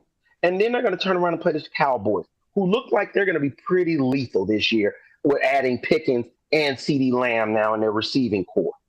So, no, they don't have time to try to stumble and get it together. And when you're not playing your starters, against the Dolphins, then when are you playing against the Buffalo Bills? Because let's be honest, you're not going to play them against the Chiefs. So you're giving them one game to come out there. And I guess I take that back and say they're not going to play. They will play against the Chiefs. They're going to have to. Obviously, they won't play that much against the Chiefs. But that's what you're looking at, really. You're going to get a slice, about a half against the Bills and a couple series against the Chiefs. And that's going to make you ready for a Minnesota Vikings team that's returning their whole coaching staff. That's only thing they changed out was quarterback, who they believe highly in. And so if they didn't believe that highly in that quarterback, they wouldn't have chose to let Sam Darnold sign with another team. So I think the Vikings are coming in with a ton of confidence. And the Bears, who are still trying to get things answered in terms of what their identity is going to be, who they're going to be on offense, how's Dennis Allen going to navigate this defense. I don't think that's enough time, Blake. I really don't. And you know what? Like I said, I told you the Kool-Aid sitting on the table, but I ain't drinking it. And I'm holding people's feet to the fire this year. And so, yeah, I'm right now looking at it like, what are you doing? But at the same time, we don't get paid those bucks. And I get that. We're not out here to make those calls. So it is what it is. And so with that being said, we'll move forward then. And the things that we do want to look for in tomorrow's game. And a couple things right off the bat, like we talked about, was the left tackle position. I definitely need to see some stability. I don't need to see a turnstile. I do not need to see a turnstile. I need to see some stability out there with whoever's playing there. For Amagaji, Ozzie, a guy that you picked up off the street, Luke Newman, who they got from Michigan State in the 6th round. I need to see some stability, and the first and foremost, right then and there. The other thing my eyes going to be glued on is that the position opposite of Montez. I want to see what's happening out there. I want to see what's going on in terms of is there going to be some pass rush generated on that opposite side of Montez Sweat? So I'm definitely going to have my eyes glued, looking at you already mentioned him earlier, Austin Booker. I definitely want to. I'm hoping to see a big jump from him. I think that that could go a long way with answer some questions about what we're going to get. I mean, I would like to see Dale, who they signed as a free agent, but like you say with the starters, pretty much not going. We're probably not going to get a chance to see Dale either. So I'm really going to have my eyes glued on Austin Booker. I want to see if he's taking that leap. Did he get strong in the offseason? Now he's had a full NFL offseason, full regimen in. What does that look like now? And can he produce pressure and be a game wrecker? Which is what a lot of people believe when the Bears drafted him last year in the 4th round. I mean, there's still a lot of upside to him. And so I'm going to have my eyes definitely glued on Austin Booker. I'm hoping that Shamar Turner plays. I really think the young kid needs to get work. And so those two guys right away, I'm going to be really keeping my eyes on the defensive side of the ball in the trenches, because I think the Shamar Turner I think there might be something there, man. I mean, I've seen tape on him, the way the kid looks, he's got the NFL body. I definitely think that he could be a wrecker. And so I want to see him out there on that field also. So, there's guys to still watch. And as we broke down last week, and I'm still on the Cal Monangai train, I'm going to ride that train all the way down. I want to see Monangai getting catches. I want to see Monangai getting carries. I want to see Monangai protecting the quarterback as well. So those right away, those three positions just jump right away off the board to me, where my eyes going to be glued on those three players right away. The running back position is going to be one that I'm specifically looking at for a lot of the reasons you just said, but also I read a report that Jamal Williams, former Detroit Lion, was working out with the Chicago Bears. Maybe he's going to get a contract at some point. Kind of interesting because, again, like we said, not a guy that you're going to have getting the bulk of your carries. Jamal Williams is not that kind of back, and really he's never been that kind of back. Had a little stint in New Orleans. Didn't quite work out, but there was that one season with Detroit where he was getting a ton of those goal line touches. It really makes me wonder what Ben Johnson's seeing and Eric Bieniemy is seeing in their running back group. DeAndre Swift, Roschon Johnson, and Kyle Monangai. Do they feel like they need to bring in a guy like Jamal Williams to come in and get some of those goal line snaps? Do they have faith in Roschon Johnson to carry that goal line out, carry those goal line opportunities? I'm not sure.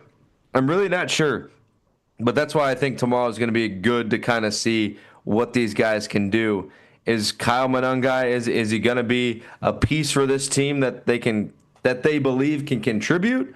Or is it going to be a piece, at least in my eyes, when they first drafted him, that was kind of just that throw-in pick of, hey, we needed a running back. We kind of waited too long on some of these other guys, and he's just the last guy on the board. I don't know, but I guess we'll be seeing a little bit of him tomorrow, I'd assume. I have to imagine that Monangai is going to get a big bulk of these carries. You probably see some Roschon. I think that'd be wise to get a little Roschon mix, because especially he needs to get back out there, finishing the season a little banged up last year. I think he needs to get some work in there. But I definitely believe we're going to see a lot of Kyle Monangai and some Travis Homer. We already know who Travis Homer is. We know Travis Homer is a special teams guy. He's a guy that you can kind of lean on if there is some injuries, but he's not a tote the rock guy. He's just more of a special teams guy and a guy for injury purposes. If somebody goes down, he can step in and help out. So really, my real eye is going to be on Kyle Monangai, big time. Another guy that I'm going to be watching, Tyler Scott. He's kind of the forgotten guy in the room. You got DJ now, you got Rome, you got Luther Burden. Those are the established now three starting wide receivers. Then you got Olamide Zacchaeus, Zacchaeus. There we go. Olamide Zacchaeus. So he's already slipped into that fourth wide receiver range. But, there's usually a team keeps 6 wide receivers on the team generally. So there is still 2 other spots to be won. And the way I look at this, when I'm looking at the depth chart here, there's a lot of no-namers, man.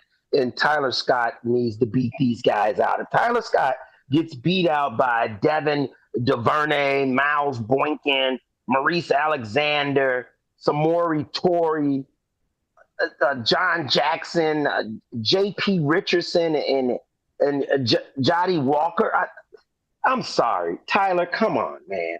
What is this, 3rd year now for this kid? He was another one of those, I believe, 4th-round picks. Had a lot of potential. He's a big speedster, so he can stretch the field. I need to see something from Tyler Scott this year. Otherwise, what are we doing? And I know that, as we saw with the Velus Jones situation, that Ryan Poles loves to kind of hold on to those guys that he drafted and he felt some about. But if he's not your 5th wide receiver at this point, because when he was drafted, he was originally drafted to be a number 3 wide receiver. And I'm not making it up. That's a truth right here that we're talking here, the truth about Chicago sports. He was drafted to be your 3rd wide receiver. And now some kind of a way this guy has been worked all the way back to potentially maybe not even making the roster. I need to see some, Tyler. I need to see a catch. I need to see a reason why they drafted you. Justify this, man. You're on an NFL team. You can't be getting beat by undrafted free agents. Yeah, he's definitely the odd man out, at least on this Bears team. I've kind of written off Tyler Scott at this point. I feel like if he was going to do anything significant on the Bears, it would have been done already, especially in some of those years where they were running out. They were running out some of those lesser receiving cores. I mean, even not even last year with Rome, but the year before when it was really just DJ Moore. I mean, Tyler Scott was around for those years too, and the years where they were running out Velus Jones as well. At some point they're kind of on the roster, they're sticking around, but he's got to make a paycheck too, whether that's on the NFL team or the practice squad. We'll see. I don't have a ton of faith in him, but again, that's why you have the preseason. You can kind of get excited about players and see what they can do on the field and see maybe if they do have any ounce or any inclination to still be a part of your future. But yeah, we'll see. I'm not too sure. I'm excited at least that football is back. We've been seeing around the league a ton of other players and other guys getting some snaps. Shador Sanders last night. I don't know if you caught any of that, Marcus. Yes. 2 touchdowns, Ooh, 100. What did you think about that? I need to go back and watch more of the drive. So I watched his first drive that didn't amount to anything. That ended up punting. But I did see his final stat line. I love Shador Sanders. I've been a I love Colorado. Or I loved watching him play at Colorado with Travis Hunter. I love watching Deion Sanders coach on the sideline. Here's my thing. I am all for, because I do it myself. I talk a lot of trash, Marcus. I like talking some trash. Shador Sanders and the Sanders family, they like talking some trash too. If you can back it up, you can talk as much trash as you want. And that's been a lot of the criticism against Shador, is he talks a lot of trash but doesn't back it up all the time. I'm excited to see what he can do in the NFL. I want to see him win that job with the Cleveland Browns. And last night, that's a good first start. That's a good first step. I like Shador, man. I'm rooting for him, and he played really well last night. You have to, when you come into a situation like that, where you are a fifth-round pick, nothing is given to you. The one thing that I will give him credit for is he was smart enough to go right to the source of how to change your projection when no one is predicting much for you, and that's Tom Brady. And I thought that was a really wise move. When I found out that he was going to Tom Brady for mentorship, for advice on what to do next. That's the perfect person, because Tom wasn't given anything. When Tom came in, the New England Patriots already had a bona fide starter. Drew Bledsoe was playing at a Pro Bowl level. The Patriots were predicted to be a playoff team. Tom Brady had to come in and make every rep count, and that's how. And then when injury happened, he was able to come in and seize the moment. Shador Sanders is going to have to kind of play that same role. Every rep, he's going to have to take advantage. He's going to have to prove to them that he deserves to be in the NFL and deserves to be a starting quarterback. And he did that last night. He took those first steps. Because he got an opportunity. Kenny Pickett was injured, I believe, and also Dylan Gabriel. The other quarterback was injured, and Joe Flacco, the veteran, sat out for obvious reasons. The guy's a professional. He's been in the league. He's a Super Bowl champion. I don't think they need to see much from Joe Flacco in the preseason. And so with Shador having the moment given to him, he stepped up and rose to it. And that's very important. I'm a big Shador Sanders fan as well. Like you said, I liked watching him in Colorado. I liked watching him when he came from, what was that, Jackson State? I believe it was that they came from Jackson State. Deion brings just a certain cool element to the game of college football that I enjoyed. And, you like seeing people that you rooted for, and when they play, they want their kids to have success as well. I mean, like I say, that's dirty business to try to root from somebody's downfall. I don't think that that's right. Success and more success to you out there. What I'm going to do is I'm just going to always call you out if you're not living up to your stand, if you're not living up to potential, if you're a bust, if you are fit, then Mac Man's going to call you out, and he's going to put that truth out there. But the one thing I'm never going to do is hope or wish upon you not to succeed. And so being a fan of Shador, I totally want to see him succeed. And it's nice to see that with the opportunity that he was given last night, that he was able to take those first steps in trying to show everyone that he belongs. So I was very, I was hyped about that, man. That had me. I was like, okay, because let's be honest, he was wrote off, right? If you're a fifth round pick, man, that means you were wrote off. And so it's nice to see that, hey, he was able to rise to the occasion. Now let's keep it going. This is what we were talking about with the Chicago Bears, is that, it's time now for guys to rise to the moment and keep it going. I know what Elijah Hicks can do, but I still want to see him out there. I know Jonathan Owens is a decent backup, but I still want to see you out there making plays along with Terrell Smith, along with Zach Frazier. I do need to see those next guys up to see how they respond. Agbon Maminga. Yeah, I got through that. Yes, but I want to see what he can do as well. Dominic Robinson is still on this team. Amazingly enough, why? I need to see some justification behind that. So it's not like, oh, I'm just going to be just looking at the game, just to look at the game. No, I'm going to be watching, because there's still a lot of answers that need to be answered. Zach Pickens is it going? I mean, does he make this roster? We're going to get a lot of answers with this game tomorrow in Miami. Yeah, we're definitely going to. And that's what the preseason's for at the end of the day. See who can play, see who can't. But, yeah, it's fun. I'm glad to be – this is a great season of sports. Football is coming back. Baseball is coming down the stretch. We'll start talking a little bit NBA sooner or later. College football. I'm so excited for college football. Yes, sir. That starts up, I want to say, in 2 weeks is week 0, and the week after Labor Day weekend is week 1. It's all firing up at the right time. Oh, yeah. I got to see about this Archie kid, and the Mannings haven't disappointed you. I mean, you think about it, from Arch Manning Sr. to Peyton to Eli, and now with young Arch getting ready to come up. I mean, the Mannings have never disappointed in terms of quarterback play. And so I am interested to see, is this real? Can this legacy stretch 3 generations? That's never happened. We've never had 3 generations of competent, winning quarterback. If that man, look, people are going to be lining up for Manning's children if this works out with Arch, brother. I mean, seriously, we're talking 3 decades. 3, is that even possible? We're about to find out. Oh, we got a call on the line. Let's bring him on in. Caller, come on in. Welcome to the Truth About Chicago Sports.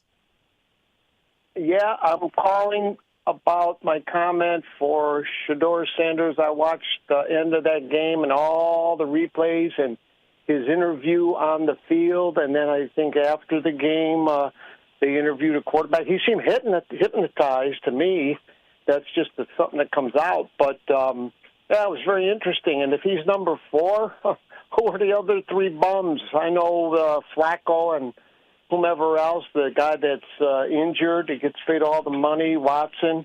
But anyhow, I'm really calling about Tyson Bagent. He has shown every time he's played just real quality. He moves the ball, accurate, resilient. So it'll be interesting for sure. I'll be in front of the TV tomorrow afternoon, and I'll have you guys tuned in on WRMN. Well, thank you, brother. We appreciate it. Thank you for the call. And yes, you know what? He's right about Tyson Bagent, 100%. Bagent has shown he's grown year after year after year. And, I am going to have my eyes, because, here's the reality of it. If for some reason it doesn't click right away with Caleb, it is nice to know that we're not destitute. I think for so many years the Bears were hamstringed to just one guy, from Jay Cutler to Mitch Trubisky to even Justin, where that, hey, it's all or nothing, right? The cupboard's bare. And it's nice to know that, if Caleb gets injured, that there is competent quarterback play behind him. And I'm definitely going to be watching to see how Tyson goes out there and handles the offense, this new installed Ben Johnson's offense. I think that Tyson will actually run it quite well. The other thing, too, that's a great point, especially from the caller. Thanks for bringing that back up and bringing it back kind of our attention here, because it's a great point you made, too, Marcus. We've seen teams,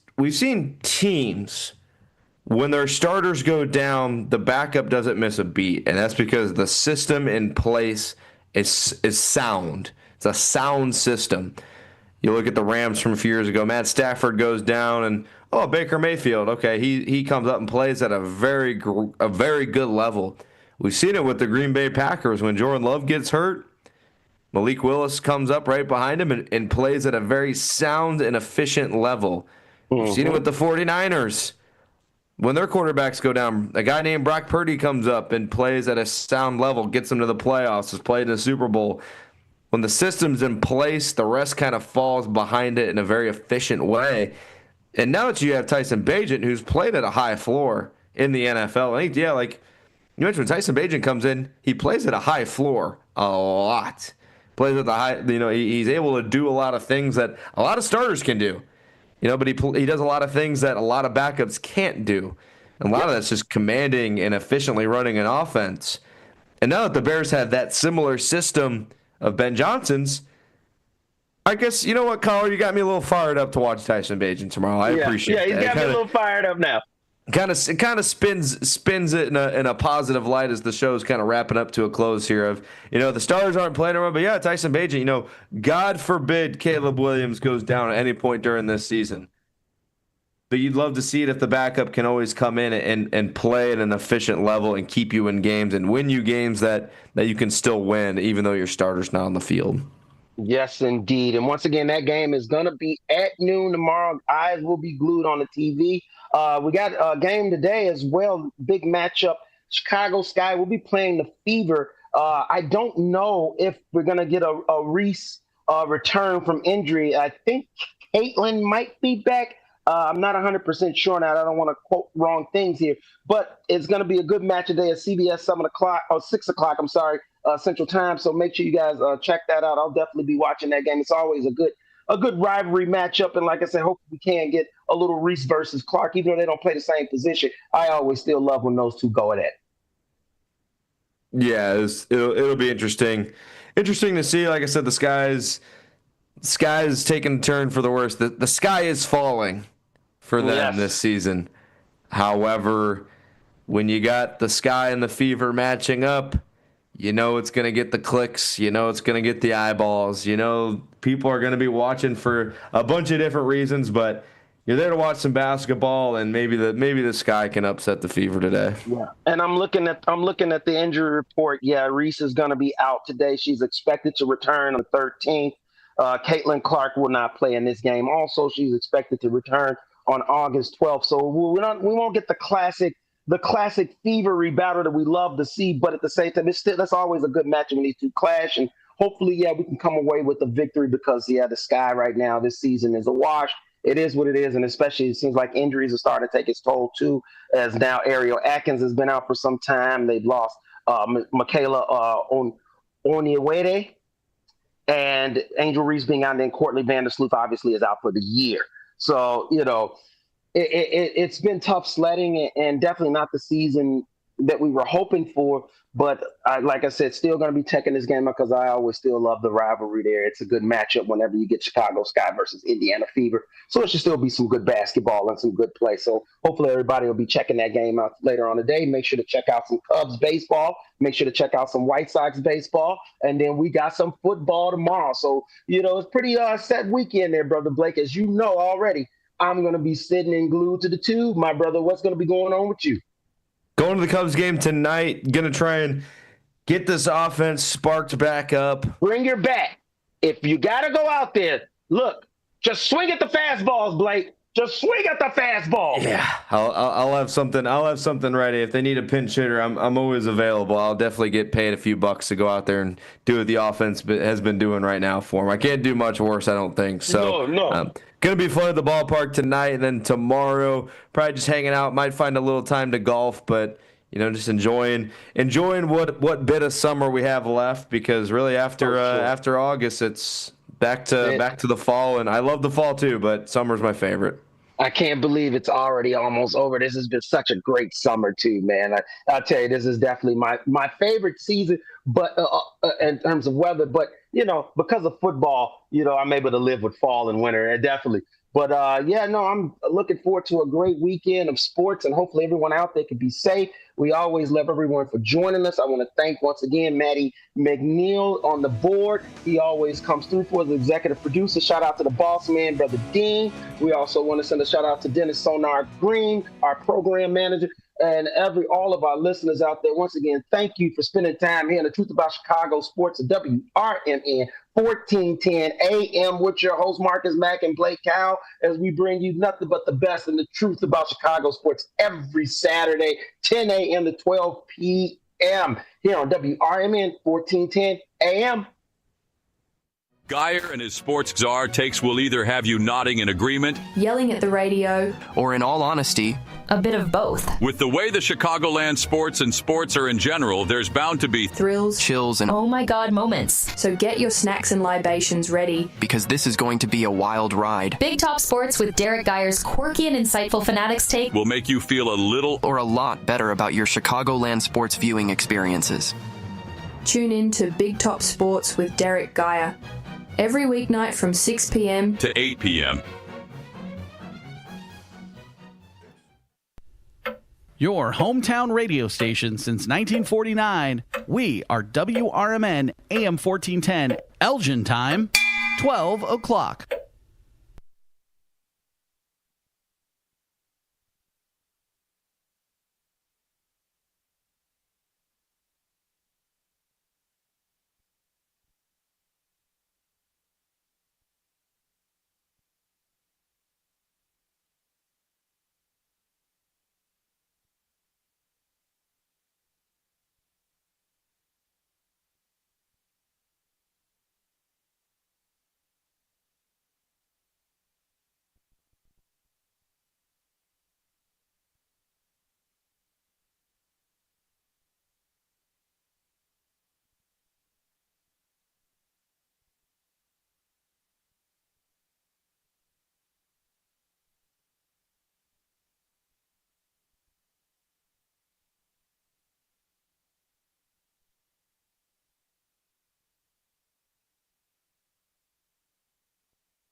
From Bath Iron Works, we're going to see some LA class subs and some Virginia class subs get ship life extensions rather than just retire them after 20 or 30 years, extend their life another 10 or 20 years. So I think in this term, we're going to up the ship count pretty dramatically.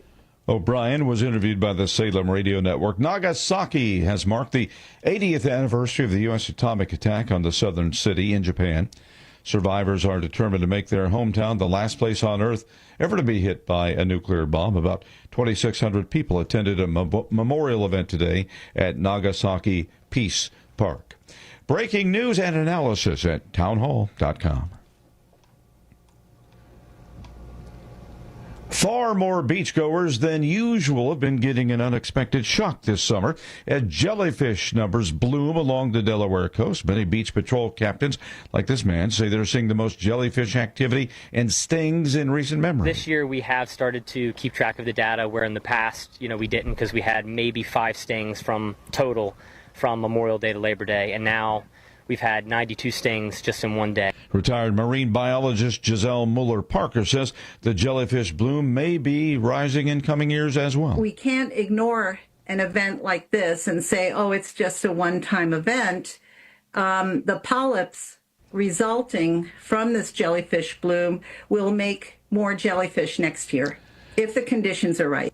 And among the varieties said to be stinging swimmers, lion's manes, sea nettles, and moon jellyfish. You'll find more on these stories at townhall.com.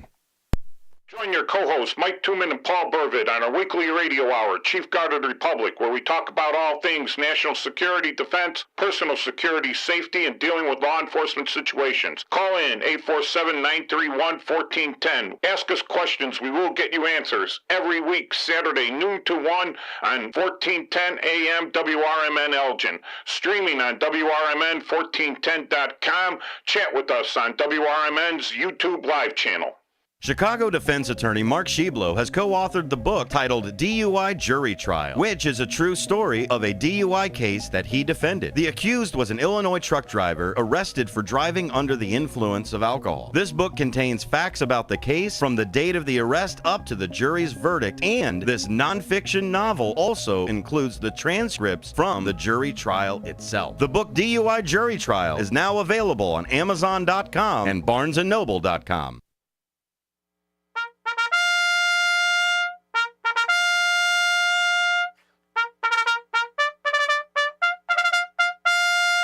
Fix Bennett's comrades, this is your host, Mike Tooman of the Chief Guard of the Republic radio station with your co-host, Paul Burvitt. Every Saturday, noon until 1, and then we're doing noon until 2 until the White Sox are done playing on the weekends. And you could stream our show on the WRMN 1410 AM.com radio app. All right, so you go to the webpage, WRMN1410.com, and click on Stream Live, and it'll stream live. Or you can follow us on the YouTube Live channel. And you could hit us up with a text at 505-926-1410, or in the chat on the YouTube Live channel for WRMN1410.com. You could call in the studio number of 847-931-1410. And if you want some links to some other connections, go to cgr.silink.net. That's our webpage, cgr.silink.net. Or you could watch us on the Chief Guard of the Republic channel on YouTube. So, Paul, how's your week been?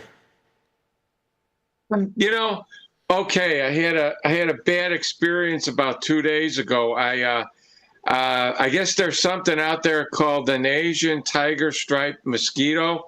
Ooh. And apparently I got bit by one, and at first I thought it was a boil, but it's kind of an incredible thing. So I've been dealing with that. I put some Benadryl on it and some antibiotic, but I mean, it was kind of crazy. But okay, the next time, so far. Paul, next time you get bit by a bug, all right? Yeah.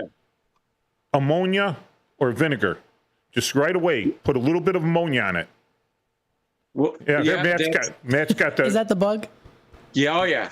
And I even have one of those machines where it takes the venom out, and something came out, but I guess it wasn't enough. But it was pretty bad. When my dad went to the hospital about 20 years ago, they told him to put meat tenderizer on it. But anyway, it's getting better. But I wouldn't have believed it until I looked on the Ring camera yesterday, and I saw all these people saying they're having the same thing. Luckily, mine was on the back, but It was okay. Bleach too. I think you could put bleach on it. I would stay away from bleach. I would use vinegar or ammonia. Probably I would use vinegar first.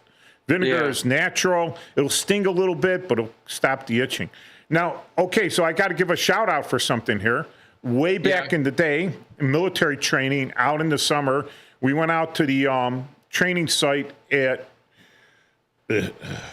Joliet, the Joliet Arsenal training site. There's a reserve training site there. They actually have a drop zone, but they got, areas for bivouac. And, let me straighten this out. They have land nav course out there. So we went out there and we were staying overnight in the little pup tents. The Army used to issue you half, it's called a shelter half. You had to find a buddy, and you would button your shelter halves together, and you would each have a pole and like 3 stakes. And between the two of you, you can make a whole tent. So we're out there, and I got this little itty-bitty thing before I went out to the field. I think it was at Walgreens. And it's electronic mosquito repeller, right? And it takes a little getting used to. It was a little round thing, works on a button battery, because it's this constant little buzz. But I came out of the field unmolested. People were eaten alive out there. I had this little thing, came out of the field unmolested. And when I read up on it, it's the same frequency as a dragonfly wings. And, down south they call it dragonfly skeeter hawks because they eat mosquitoes. So the mosquitoes hear that, they hear or feel the vibrations at that frequency, and they keep away from it. And it actually did work. I think you'll probably find them on Amazon. I have that, and I had that in the place where I do. I have them on a like a cable tie attached to the headboards of the bed, and it hangs. Mine are Sunbeam, and they use a AAA battery. And if you listen real close, it's really got a high frequency, and I've been using them for years. But apparently it didn't work this time and I just checked the batteries in them last week, so they were fine. But I've used that. The ones I have are really neat because they're on a keychain, and you could clip them to your lapel button, and then you could wear it while you're sleeping or something like that.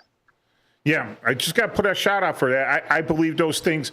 Well, they work more than they don't. So, you got nailed by one mosquito. Right. You didn't get nailed by 100 mosquitoes. Is this it? There you go. Yeah, I have them going from like May till the end of September, and I have them all over the bedrooms and things like that. So I've used those before. It's never failed me. So I don't know. This was kind of strange though. But they say that this mosquito is unusual because it bites during the day. And most mosquitoes bite at nighttime or at dusk or dawn.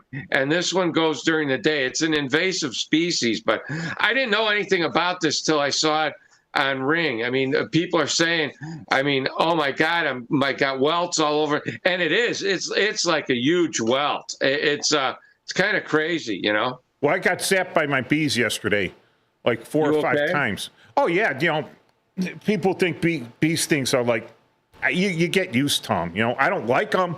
I run away from them because once you get stung once, while you're out there, the rest of the bees will smell the pheromones that the bee that stung you and is now dying has released. All right. So then they head towards those pheromones, which are right where you've been stung, and they go to sting again. It's like an automatic chemical response to them. Yeah. So I got stung about 4 times. Each time I was just trying to feed the bees because it's been hot and dry, and there's not a lot of nectar out there. So I was putting sugar water feeders out there, which are right on the hive. And this was at night, and the bees were all what they call bearded up. So they're covering the front of the hive, trying to keep it cool and not trying to be inside, crowding everything up so the air could go. And man, those little guys get aggressive at night. They get aggressive. They're defending that hive. So from now on, if I'm going to do that, I'm going to do it in the mid-morning when all the bees are out working, when they're out doing their foraging. It'll be a lot easier to switch out the sugar water for them. But yeah, bugs. And all right, so let me see. Before we go on, I just want to make a notation. I came over the news the other day that Commander Lovell had passed away, and he's a local tradition. He's one of the astronauts from the Chicago area. He was on 2 of the most significant 3 Apollo missions. He was on the first one around the moon, and then he was on the Apollo 13, and he was also one of the he was on a Gemini mission, which, if you can believe it, a Gemini capsule. The inside's less than room in a couch, and he spent 2 weeks in space in a capsule to test the endurance. And he passed away at 97 the other day, and he's a true hero. So to his family, I'd like to say rest in peace and fair seas and following winds. Yes, and they named the VA, they combined the VA and Naval Hospital up in Great Lakes after him. Yeah. And before he was dead, so died. Yeah, that he great veteran, great guy out there, testing the endurance. Was that a set amount of time, or did they tell him stay up there as long as he wanted? No, it was a 2-week because they wanted to test the ability to go to the moon and back. Every mission was like a test for the next step for the ultimate goal of the Apollo. Like, one of them was the first to orbit the Earth so that they could get ready to go to lunar orbit. Then the next one, they went longer, couple of, a day or so. Then the Geminis, ones were docking with a probe. The others were meeting up. Then there was the spacewalk. Then there was the 2 weeks. Then there was the going outside of the ship to check stuff. And then the Apollo, first one was like to orbit, and then the next one was to go around the moon. And he's one of the ones that's famous for that first time ever, the picture of the Earth rise over the moon, and it was at Christmas time. So he was on that mission. So he went to the moon twice and never got to step foot on it, because the first one was just to go around and come back, and then the one he was on was the one that got struck by the lightning, what they made the movie on, Apollo 13. So he was, that was a tremendous failure, but it was also a tremendous success, because it showed that we could repair stuff and make provisions in space and get them back. So, I mean, he truly had a fantastic life. It's a shame he never got to go and set foot on the moon, but he's a true hero. And we're 56 years on out from the first landing on the moon, and about 53 years out from the last landing. And we just want to salute a great career. And he was a naval aviator. Nice. Well, props to him. Props to Commander. A commander would be a lieutenant colonel in the Army. So, yeah, that's a significant rank. And, I wonder what's... And then in his later years, he opened up a restaurant on the North Shore. And, from all accounts, he was a wonderful guy. He would talk to people. You could go in there, and everything I've read about him says he was just a wonderful man. So we lost a great hero this week, and that's truly sad, because we don't have a whole lot of them left. We got some up-and-coming guys. Yeah. I've met a lot of them in the military. I met a lot of kids walking around the streets these days that's got great things in them. That's one thing about our country, I think. Yeah. The ultimate strength of our country is that it may seem like you're winning the multi-state lotto if you're a poor kid and you're trying to make good, or if you're just a normal kid with no political connections or no anything and trying to make good. I still think that if you continue to work hard enough and diligently enough, you can make something of yourself. You could be successful, and you could do something for the world. So, in this gentleman, he absolutely did that. He absolutely did it. But so I think there's that's why I was asking, you said the endurance of 2 weeks. We're doing a military stress test before we deployed. And the only reason I was doing it was to get rid of the knuckleheads that were our commanders, to get away from them, for any amount of time. And they had a test where they had this big bucket of ice water, and you have to stick your fist in it, your hand in it, up to your elbow. and you had to see how long you could stand it in there because it gets painful really quick, that ice water, right? So they said, well, 3 minutes. And I'm sitting there, and after a while, I'm almost in tears. I'm like, oh my God, it's got to be at least 3 minutes yet, right? But I'm holding off. I'm counting. I'm like trying to endure. And finally, I couldn't take it anymore. I pull my arm out, and I go, that was the longest 3 minutes. They go 5.5. I go, why didn't you stop me? He said, that's part of the test. I guess I should have been counting in my head because they just let me be in pain for 1.5 minutes for for the little test there. I did get after, I had to spit in a bottle. There's all sorts of other things. We had to do some cognitive tests and everything. And this was to help soldiers returning, to determine, they're testing your, I guess, the hormone levels, the cortisol levels and everything from the stress. And it's trying to find a way to help soldiers that have had a lot of stress over there and don't have to get rid of it. So when I came home, I had to spit in a thing again and do this other stuff after a week and do this cognitive test and then answer these, true or false multiple guess questions and send it to them. And then like 2 weeks later, I got $30. Nice. Yeah, $30. But I got away from my knucklehead bosses for a while. That was worth more than $30 at the time. Yeah. Yeah. So the military will put you through those stress tests. They would have let the guy. If it was Fort Dix, New Jersey, in charge of that flight, he'd still be orbiting. Hey, you want to come down yet? No. No. Feel fine. Just to tough out everyone else. So, let me give another shout out here. Well, to one of the toughest guys I know, Bob, my commander of Post 104, American Legion over in Schiller Park there. He's going through some medical issues, but he's toughing it out. He's going to fight through. It's going to be a difficult fight, but he's a great American hero because, he worked his whole life, paid his taxes, raised his kid, was a good person and everything, did his time in the service. That's an American hero right there. And for sure, he's going to fight through this, and he's going to make it through.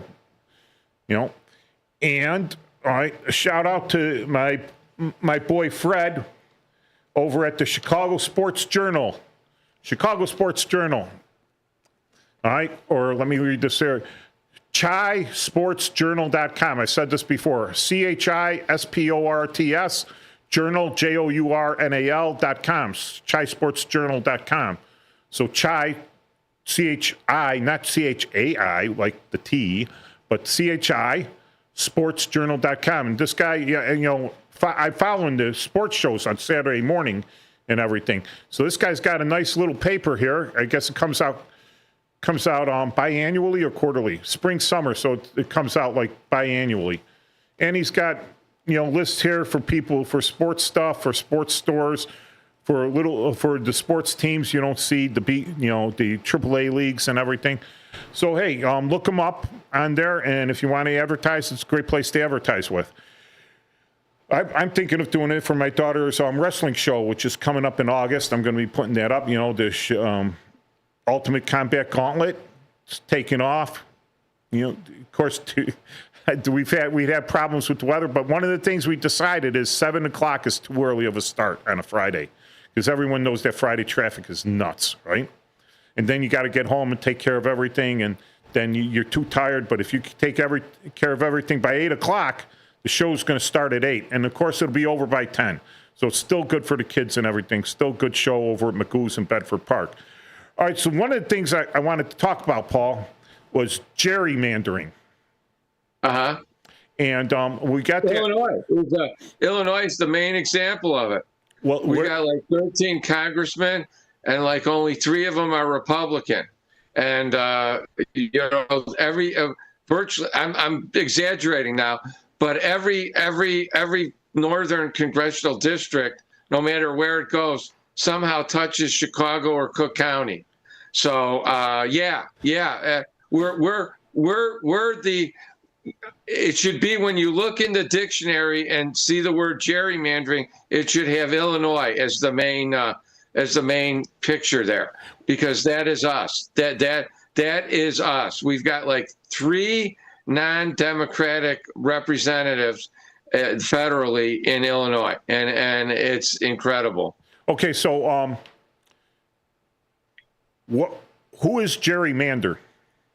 That's just a phrase used when you draw your districts. But he's actually a person.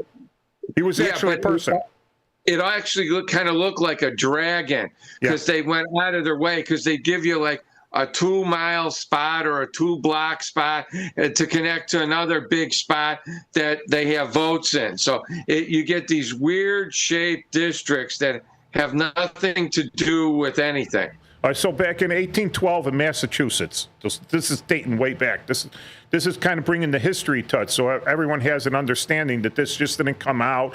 You know, that gerrymander was like the governor of Massachusetts back in 1812. He was part of what they called the Democratic Republican Party. It was one party at that time, you know, and they were running against the Federalists. So there's Democratic Republicans and Federalists. And as the governor, he had authorized in Massachusetts this district drawn up like there. And that's a famous thing. They called it the salamander, but it was a dragon. It looked like a dragon. So they called it gerrymandering because it's up to the states to draw the congressional districts. The federal government doesn't assign the districts. So the states, and there's several ways the states can do it, right? One of which is the state legislature votes on the map of the districts. The only federal rules on these districts are that they have to be reasonably the same in population. It doesn't say that they couldn't look like a dragon. It doesn't say they can't look like a square or a circle or triangle. It says that the districts have to be reasonably close in population. Currently in the United States, the population for a district should be right around 750,000 people per district. And that seems like a lot for one representative, but you're talking we only have 435 of them. So you take the total population, 435 times 750,000, come up with like 326,000. 326 million people that they're represented. All right. So they take normally, all right, so these districts aren't static, except for some states like Rhode Island, North Dakota, South Dakota, Montana, Alaska. All right. Those are sparsely populated states. But no matter what, even if they were only populated with 10 people, they still get that one representative because they're a state. They get at least one representative and at least 2 senators, no matter what their population is. Other states, right, with populations, and again, the populations aren't static, they're dynamic. They move around. People die, people move out. People want to move to Florida because they're tired of Chicago winters. People want to move to North Dakota because they're tired of the hurricanes in Florida. And so now the population moves. So the districts aren't all the same because the population's going to be changed. And the only time we get a good view of what the actual population is in each state is during the census. Right, Paul? That's correct. And that comes up every 10 years. So we're still 5 years away from a census. And about 7 years away from a normal redistricting. From a normal redistricting. And it's not even normal redistricting, right? The census is going to, according to the population, right? The census will, through the census, the federal government will assign representatives per state. And they'll say, maybe Illinois has 12 now. Maybe after census, they'll only have 10. And the federal government says, well, Illinois, you only get 10. So then they have to redistrict. because they have to break it up now because they got to figure out where 750,000 people live in each of these districts, and they got to make that map. And the people that make the map are, in Illinois, the state legislature. So whoever controls the state legislature, whatever party controls it, is the ones that are making the map in Illinois. And states like Texas. Texas also has that. There's another state that's possibly could be redistricted because of population loss, and that would be California. However, California, the state legislature, does not draw the map. It's through a commission. So there's a commission. It's supposed to be bilateral, right? It's supposed to be non-political, but yeah, that's never going to happen. It's going to have one lean. So when we get back, we're going to talk a little more about gerrymandering and how it's affecting us today.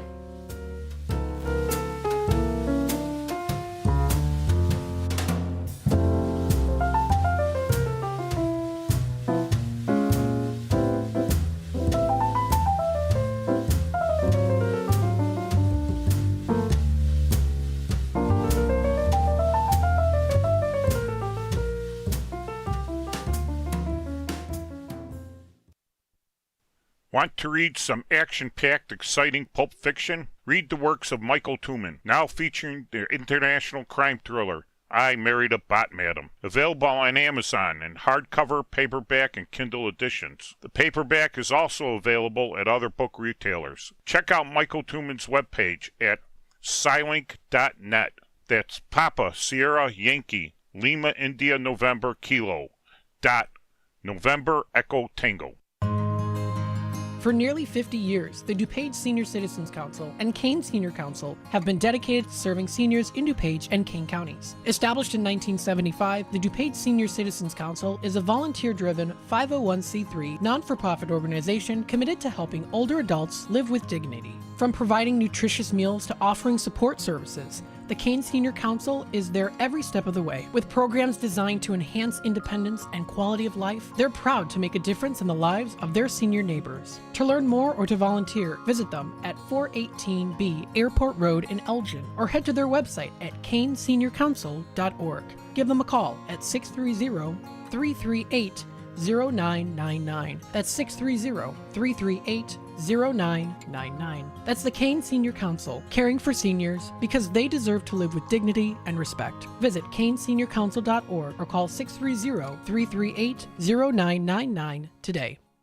Now available on Amazon.com and BarnesandNoble.com is the book called DUI Jury Trial, which is the true story of a truck driver in Illinois who was charged with driving under the influence of alcohol. Not only was he facing a revocation of his driver's license, but also a lifetime disqualification of his CDL, which would prevent him from ever driving a semi-truck again. This book includes backstories of the truck driver, the lawyers that defended the case, and the DUI expert witness who analyzed the case and then testified at trial as to the proper protocol procedures of the field sobriety tests as well as the breathalyzer test. This nonfiction novel also includes the actual court transcript from the jury trial, a courtroom showdown in which the final verdict would determine the fate of the defendant's livelihood. The book DUI Jury Trial is now available on Amazon.com and BarnesandNoble.com.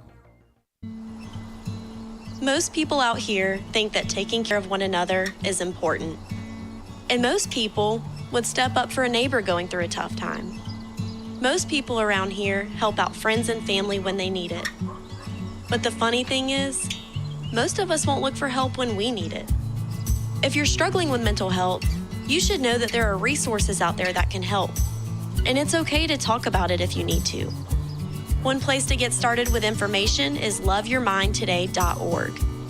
Loveyourmindtoday.org offers a range of guides, instructions, and insights for dealing with difficult situations or getting through a tough time. If you're struggling with mental health, get the help you need, because most people out here really care. Visit loveyourmindtoday.org. That's loveyourmindtoday.org. Brought to you by the Huntsman Mental Health Institute and the Ad Council. Join join your co-hosts Mike Tooman and Paul Burvitt on our weekly radio hour, Chief Guard of the Republic, where we talk about all things national security, defense, personal security, safety, and dealing with law enforcement situations. Call in 847-931-1410. Ask us questions. We will get you answers every week, Saturday, noon to 1 on 1410 AM WRMN Elgin. Streaming on WRMN1410.com. Chat with us on WRMN's YouTube live channel.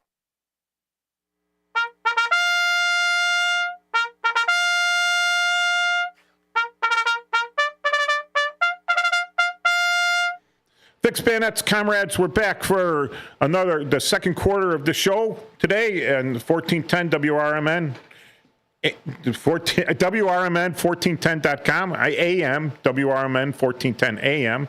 But, there's too bad there's not an AM domain.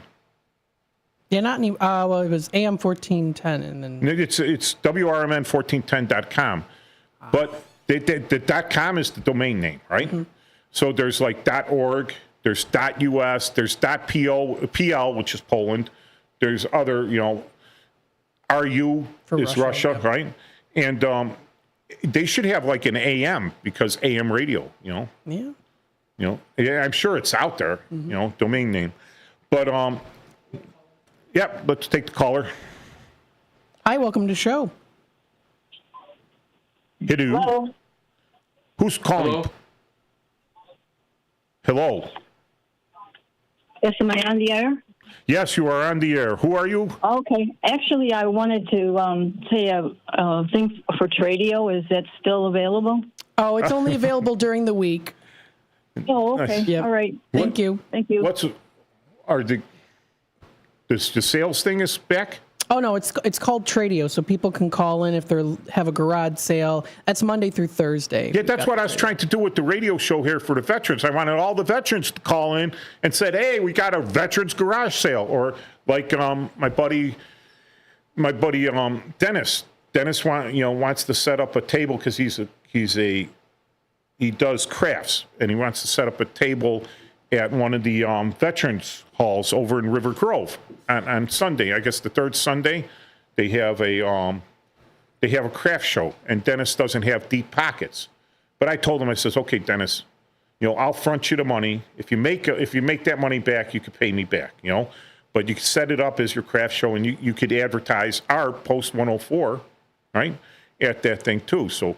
I'll front him the money if he wants to be there on Sundays and set up his craft stuff. And that's what I want, because I heard the Polish radio when I was driving out, and they were just given the names and addresses of events, mm-hmm. Polish events in the Cook County or northwestern Illinois, northeastern Illinois area, And I says, hey, wouldn't that be great if we could do that for veterans? Because there's a lot of veterans groups out there. And I tell these guys over at the Dunkin' Donuts veterans, every Tuesday morning during the foul weather, the colder weather, from late fall into late spring, we're over at the Dunkin' Donuts in Niles over at 70, I think it's 7349. No, it's 7137, 7037, something like that, on Dempster. But you can't miss it. I mean, it's like 2 blocks. It's not even 2 blocks east of Harlem on Dempster. Dunkin' Donuts there. The guy that owns the Dunkin' Donuts, because, it's a franchise, it's not a corporate place, he allows the veterans to use this room, right? And it started out a lot of Vietnam veterans and doing the welcome home thing back in the 80s when they had the parade. And these guys decided to meet there, but it's open to all veterans, and sometimes their families come in, and sometimes like their widows and their kids, they may have been passed, but their kids come in and said, hey, my dad showed up for this. There we go, Dunkin' Donuts veterans, 7039 West Dempster. And you never seen this many veterans in one place except for a Veterans Day parade. Or maybe at Denny's when they're giving the free Veterans Day breakfast, right? But, the coffee isn't free. The donuts are sometimes some company that wants to come in and talk to us. Unfortunately, a lot of time it's a funeral company. They'll buy the donuts and coffee for everyone. But I tell these guys, I says, hey, you got a veterans event? Call in. Say it on the air. Put it out there. I'm here for you. I'll type it up. Yeah. I'll announce it during the week, too. Yeah. Oh, cool. Yeah. All right. But nope, that doesn't happen a lot. But I'm glad you're getting calls in. Someone calling, and that counts for me. That counts for one of our calls. All right, so hey, I'd like to make a correction. There are 17 Illinois representatives, and only 3 are Republicans. So we were wrong. It wasn't 12 or 13. It's actually worse. It's 17, and only 3 are Republicans. So, which is strange because, one, the Democrats are pretty much centered in Cook County in northeastern Illinois. So, you got that packed there. But that's where your population center is. The other population centers are Rockford, Peoria, Springfield. There's like nowhere else with a population in Illinois. And those are where all the Democrats are centered, in those population centers. And okay, I'm trying not to get political here, but if you were to just take everything rural outside of those population centers, say go within 10 miles from the center of each of those population centers, and then figure out how many people are there and break that up into so many districts, right? You would probably have a lot more Republican representation. It would be more evenly balanced. But the Constitution allows for nothing other than the state to determine what its boundaries are. And the only thing the federal government says is that the populations have to be as close as possible. All right? So 750,000 people. You can't have one with 1 million, and you can't have one with 500,000. They got to be right around 750,000. I think what they mean as close as possible is probably within 1,000 people of each other. Because you get the census, and then you make the maps based on population density. And here's something, right? This is going to make it so much easier for them. We're talking about AI, right? Now, if you take a bunch of bean counters, analysts, right, and you say, hey, draw me a map with these population goals. This is what I want based on demographics, who votes what way, right? And I want every congressional district to have a 60% Democrat majority, all right? 60% one-side majority in voting. That would take them a while, wouldn't it? For a state as populous as Illinois. But it would take AI about 30 seconds to make this. Oh, we got another call on. I think we're forgetting something, though. It is done AI by some guy named Al, I don't know. You know what I mean? It is done because if you had that, you would get the bang for your buck diluted, because you'd get 2 or 3 representatives from the big city, but then you'd be able to spread it out into the rest of it, and then you'd have a more even distribution. But they can't run the risk of that. So maybe it should be that the population centers just get 1 or 2, and then the rest of them it's spread out between the others. Because there's if it's 750,000 and there's 3 million in Cook County, they get 3. If you add, they get 4. You have 4, and then Rockford gets 1, and Peoria gets 1, and Springfield. That's 6, and then you get they get a couple in the rest, and then maybe it's more fair that way. But yeah, that would be the way to work it out, right? But they're choosing it, and if you were just to draw typical geometric shapes, squares, triangles, trapezoids, whatever, right? You would end up with a more fair representation. But the way they do it, and we've seen it, is they snake, one street all the way through, like for 100 miles, and then it gets to that other district there, and then it widens up. So you can say, yeah, we got the population numbers, You know? So do we still have a caller? Mm-hmm. All right. Hello. Hey guys. Hi, it's Larry. How you doing? Hey, Larry. How you doing? Hey, Larry. Right. Hi, Paul. Hey, okay. The reason this was done was 20 to 30 years ago, the majority of Illinois' congressional delegations were Republicans, okay? And then you had the Speaker of the House, Michael Madigan, who then drew up these lines and says, we got to stop this. And then after each election, each Republican district began to go. Now, for those of you who don't know, there's 102 counties in Illinois, okay? And the majority of them are Republican, believe it or not, okay? So what they've done over the years is that we're going to snake everything we can where we get Democrats. And then also, remember, Illinois has been losing a lot of population. The majority of the population losing is white, okay, who generally, I know we got to be careful about what we say, but the majority of them were white who were Republican. So you factor this in, too. And then you had special districts created for, like, what's his name, Gutierrez, where it actually looked like a C, where they just kind of put it, well, here's Hispanics in Cicero, here's Hispanics here in this area of Chicago, and just kind of circled that. Or with blacks, too. We got blacks here, we're going to put you here, there, or whatever, or ethnic, whatever, people who vote Democrats.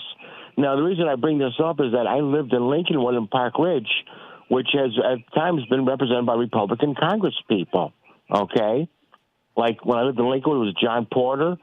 And when I lived out here in this area was I can't think of his name, but anyways, Henry Hyde. Okay. Okay, Henry Hyde. Henry Hyde. Yeah, right. But over the years, they have redistricted so you mix in the growing Hispanic population to create 2 Hispanic districts. Okay, so we're not going to get rid of Republican districts, and we're just going to gerrymander this all in all.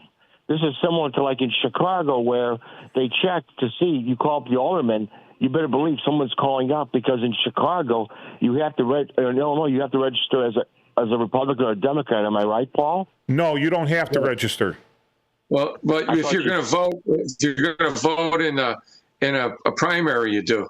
Yeah, and you don't have to register. You declare. All right. Well, whatever you want to call. Okay, let's go with that. Okay, you better bet. So, I mean, there's no evidence of who's voting for what. Yes, there is. In a general election. I'm sorry? Not in the general, no. Not in the general, no. But in the primary, you have an idea what's going on.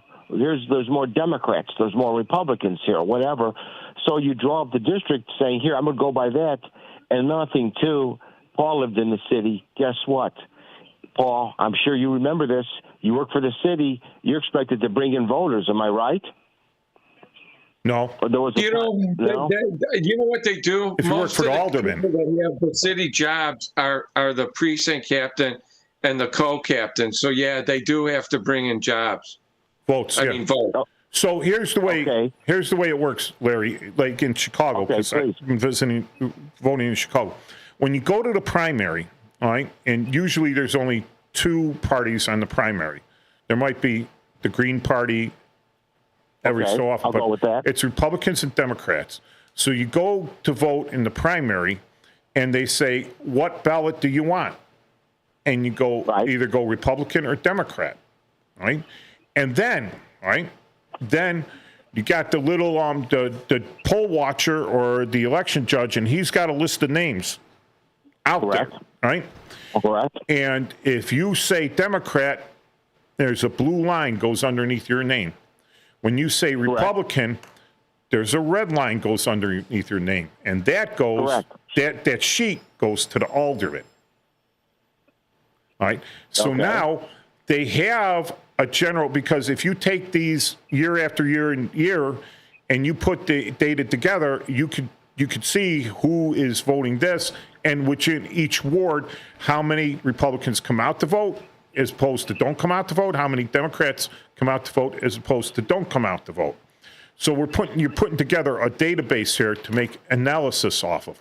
Now, when the general election comes up, and you have so many votes for one party and so many votes for another, you can kind of guess based on the primaries, right? How many people came out for the primary, who's going to vote in the general, and you could already tell that maybe this district is absolutely going to go for one of the candidates.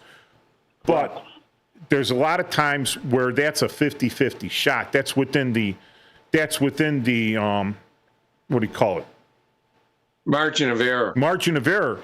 And that's where they come out and they get really heavy and they start really politicking in that precinct.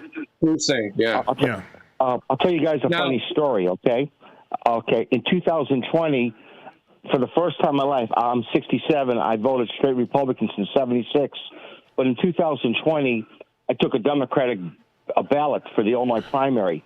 You know why? I voted for Bernie Sanders because I figured that, voting in the primary, Trump was going to win it for the, Republicans. But I wanted to vote for Bernie Sanders because I wanted him to beat Joe Biden because I wanted Trump to go against Sanders and cream him, okay? And then, so you did that. But for the next 4 years, I can't even tell you how many Democrats contacted me. I can't believe to tell you how much mail I got in, and how many times I got invited to free dinners for Democrats because they thought I was a Democrat. So you throw that. Larry, why didn't you take the free dinners? All right, so Larry, okay. Good idea. That is a tactic, and that's been used, and it came out it came out. I forget when. Figure which primary it came out in. All right, and I think it was in Arizona or whatever, and you had a lot of Democrats not voting in the Democratic primary. They decided to vote in the Republican primary because they're voting against. They wanted to vote against one candidate, so they're going to vote for the weaker candidate to make sure that the more stronger candidate wouldn't get in. So their person, because the Democrat was a shoo-in already, right? He was running unopposed.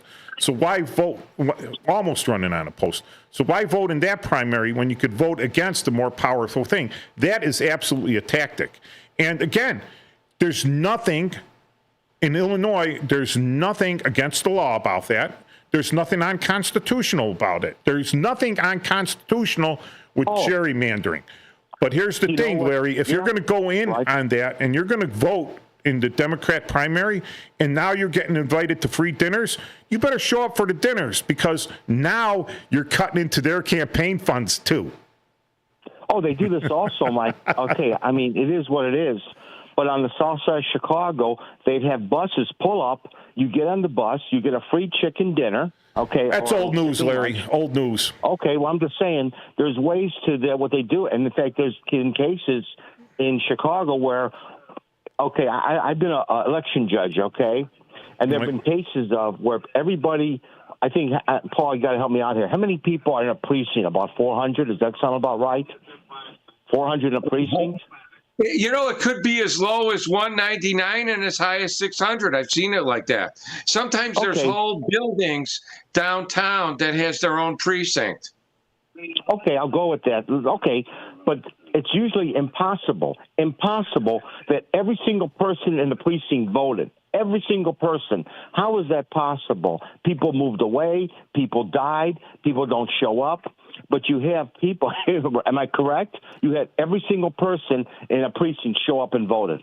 Am I right? I've known some areas like in the 13th ward, which is Madigan's, and then the 36th ward, where they legitimately did get close to 90% of the voters. And that's because the precinct captain was like, giving out garbage cans and things like that. And they were really well liked. So there are certain circumstances like that. And believe me, you would be surprised that there's some business people, particularly the ones in insurance and a lot of things like that, that are also precinct captains. Because I had a run-in with one of them one time at Irv Cups and its build about the way the polling place was set up. And they are all well known to the people in the building. They get their insurance from them. And he remembers if they came out to vote and things like that.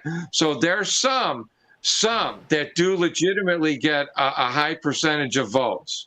All right, so what they do is, I'll bring up another point, okay? My mother, God rest her soul, would usually vote for whoever I told her, okay? Yeah. So what would happen was I would go. She spent, unfortunately, 11 of her years in a nursing home, okay? So then when I found out she voted, it was always a Democrat. And when I researched this, it turned out that the Democrats had gone into the nursing home, gave everybody a ballot, which is legitimate, but then they're not supposed to be there helping you vote. They would say, here, you take over someone 90 years old, punch this ballot here, and boom, there's a Democratic vote. And when I tried to say that to the nursing home director, she was begins with B about it. She says, what do you want me to do? Do you want me to have them close my nursing home down? Of course I had to do that. Yes, I do. Yes, absolutely. Close them down. Absolutely. Again, Larry, that's old Chicago news. I think that, Bill Barr had said he's been in the news a little bit because he's not exactly who you think he is, right? But Bill Barr said something about the 2020 election when he was the Attorney General. And he was truthful about it because he's a wordsmith. He's a lawyer, all right? He knows what to say and how to say it and how to defend himself against it, right? And he goes, there was no widespread voter fraud. And he was telling the absolute truth because he truly knew that it wasn't widespread. It was targeted. It was limited and targeted to certain areas because you only needed 10 precincts in Wisconsin, 10 in Arizona, 10 in Nevada, and 10 in Ohio. And if you could get those, you'd flip the state. And that was my big beef about 2020, why they didn't target, when they knew this ahead of time, why they didn't target it with more poll watchers, because that was a big problem. You only need like 10 in certain states that are swing states. And let me go back to who was the Attorney General back then? Bill Barr? All right. Right.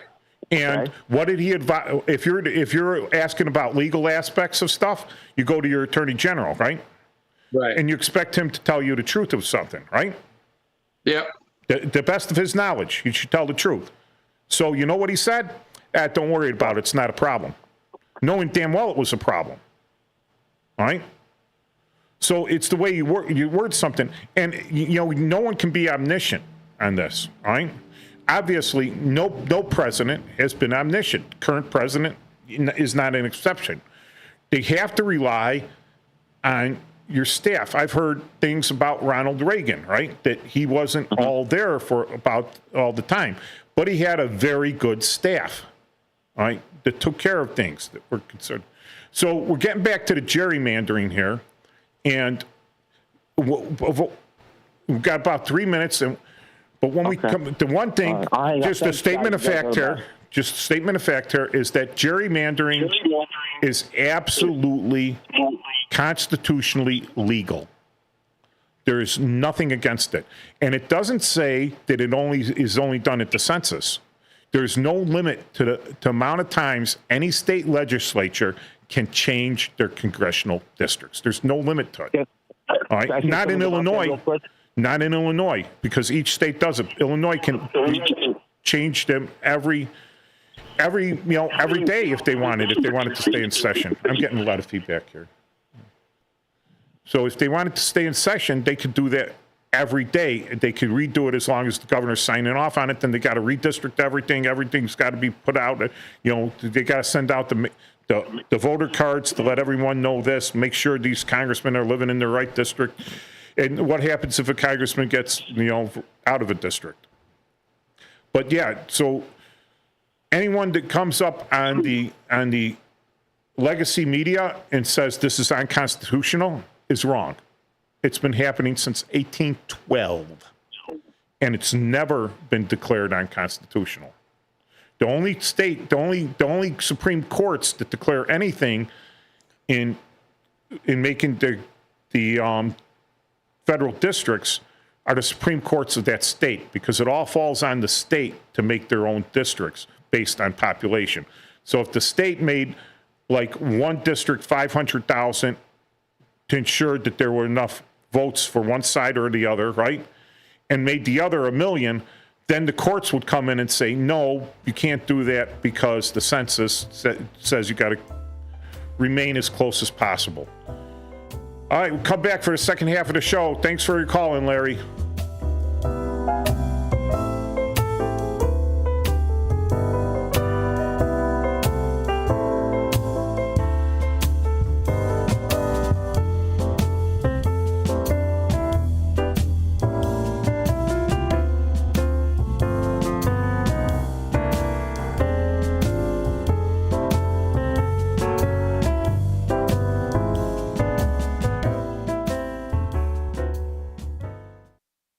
Want to read some action-packed, exciting pulp fiction? Read the works of Michael Tooman, now featuring the international crime thriller, I Married a Bot Madam. Available on Amazon in hardcover, paperback, and Kindle editions. The paperback is also available at other book retailers. Check out Michael Tooman's webpage at Scilink.net.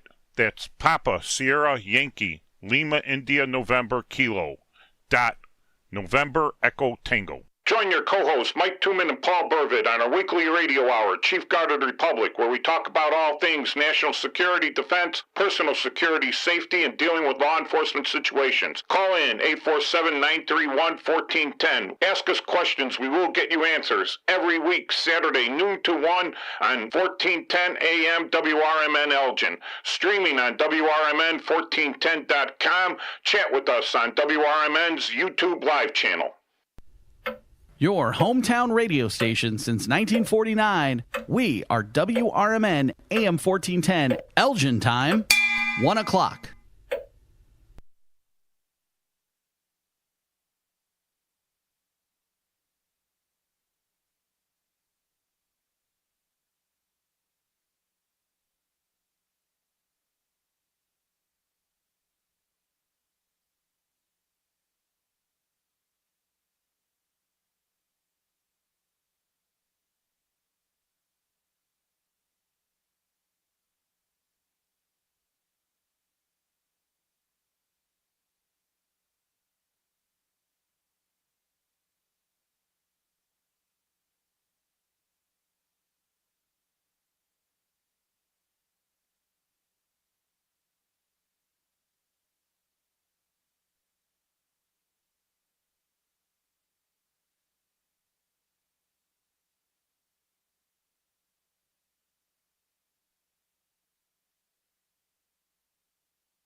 At Britain's Touchless Car Wash, they know life gets busy. That's why they're here 24/7 to keep your car looking spotless, fast, and easy. Their advanced brush-free wash technology delivers a sparkling clean without a single scratch, because they treat your car like it's their own. Here's the best part. Right now, you can get a free car wash just for joining their text club. It's simple. Just text BRITT to 30400, and your first wash is on them. Britain's Touchless Car Wash has 2 convenient locations, 1923 Larkin Avenue in Elgin and 555 Willow in West Dundee. They're proud to keep your car clean while giving back to our community.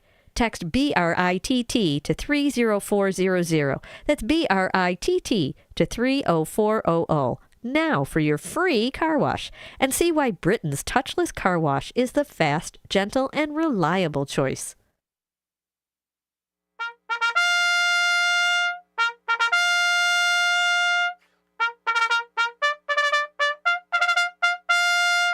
Fix Bayonets, comrades, we're back for the second half of the...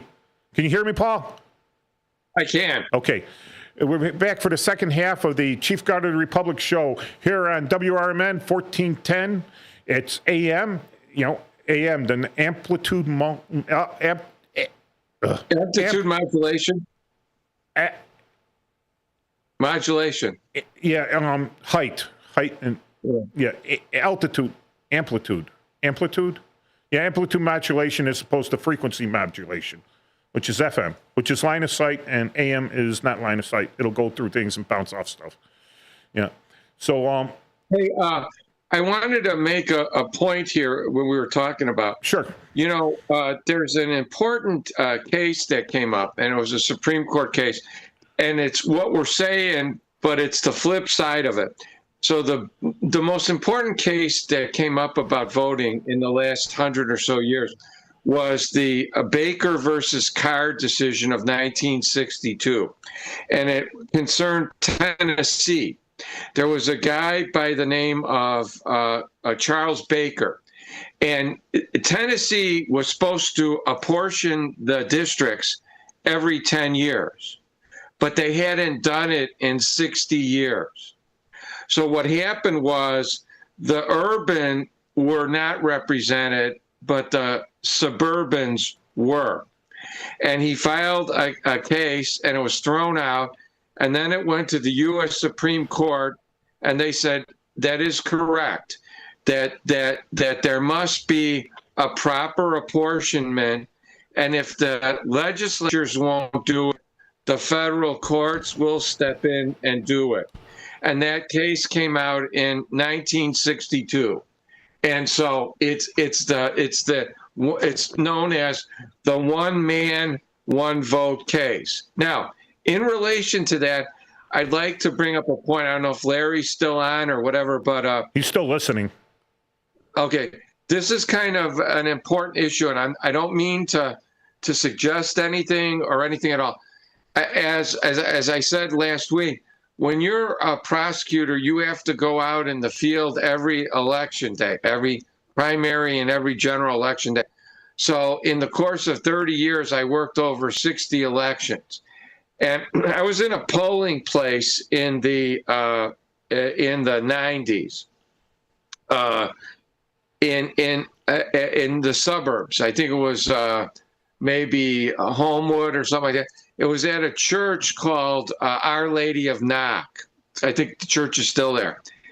And when we were in the polling place, I noticed something that, because I had just gotten a cell phone at the time, and the polling station itself, not the place where you put the thing in, it had a phone attached to it, which caused me to wonder, why is there a phone hooked up to the ballot counting thing? So that kind of bothered me. So anyway, some months or maybe a year later, I was at a political party where the head of the Cook County elections was there. And it was for a family member of mine. But I felt compelled to do this. So I said, so-and-so, I said, can I ask you a question? And he was with some aides. He was also a politician. He said, sure. I said, I have a question for you. Your machines call you during the day, don't they? And he looked at me and he said, what? I said, your machines call you during the day, don't they? And he said, who are you? And I said, I said, I'm Paul Burvitt. I'm an assistant state's attorney. I said, I recited to him the story. I said, during the day what the vote count is exactly, don't you? And he said, I don't know what you mean. And he never answered me a question. I like when they're so away. That bothered me by the fact that it's not counted until the end of the day, but it is counted itself. And I do believe that the machines call in and they give them vote totals. And I think they know all the course of the day what the vote total is. And they've never given me an answer to that. I still don't know. And if you look, the machines still do have they used to call them PBCs, precinct ballot calculators. I still believe they have phones on them. So it's very strange that, like what we were saying about how Larry was saying that you had to bring in your certain thing. So they know what time you voted because it gets marked off in the book. And then they know what votes are coming in during the day. So I don't think it's a real hard stretch to think that they don't really know how you voted, to be honest with you. Well, they can make a guess, all right? Analysis is just guessing based on past practices, all right? And one of the things, Paul, what you said, let's say that these machines, as the votes are being totaled, right? Let's say it looks like my candidate that I want, whatever party, is looking to lose that precinct, right? Now, I only have so much manpower, right? I only have so much manpower. So I get on the phone to my precinct captains, and I says, get your butt to your precinct, get your people out there, start bringing people in. I want more votes because we're going to lose your precinct. We lose your precinct, things can happen. You're out of a job. Yeah, that's what I would use them for, right? That's where I would be not caring how people vote. Here's not caring how I vote so much. They know that as you vote in the primary. They know it. But there's the blue line, there's the red line. I called the alderman's office. I said, I don't have a garbage can. And they're like, well, city's out, whatever, and I haven't had that problem. Honestly, I called the alderman's office. Garbage cans are the least of their worries. I get a garbage can, all right? But other things, you're concerned. They're going to go to that list and they're going to say, hey, this guy has got a red check under his name. But then they're going to go further on that to your address. And they're going to go, yeah, that guy's got a red X by his name, but his girlfriend, his daughter, his son, his other daughter, they're all voting blue. Right? So why is going to diss me in my house? And then, there's another thing. So, yeah, it's an analysis thing. You're right. I do not think those things could be calling up because they're only calling one person. They're not calling both sides. One person has got the link, all right? So one person has intelligence available to them that the other people do not have, right? It's an unfair, it's not an even playing field anymore. And that intelligence is paid for by whom? The taxpayers. The taxpayer. So it should be available to everyone, right? Right. If you're going to have a running count in the precinct, then everyone you should broadcast it on TV, on Fox News or CNBC or CBS or ABC, or Fox Local or NBC. They should have the ticker. Whatever precinct, here are the vote counts, But it only goes to one person so they know where to move their pieces. It's like, okay, old Russian order of battle, because that's what I studied in the military. Not study, I was an expert on it, right? The Russians will attack on three fronts, and they'll have one brigade in reserve. So they'll throw 3 brigades out there. 1 brigade in the reserve. The first brigade is even, right? It's even. It's not pushing the enemy back, but it's not getting pushed back itself. It's holding its own. The 2nd Brigade is falling back a little bit. It's getting pushed back, right?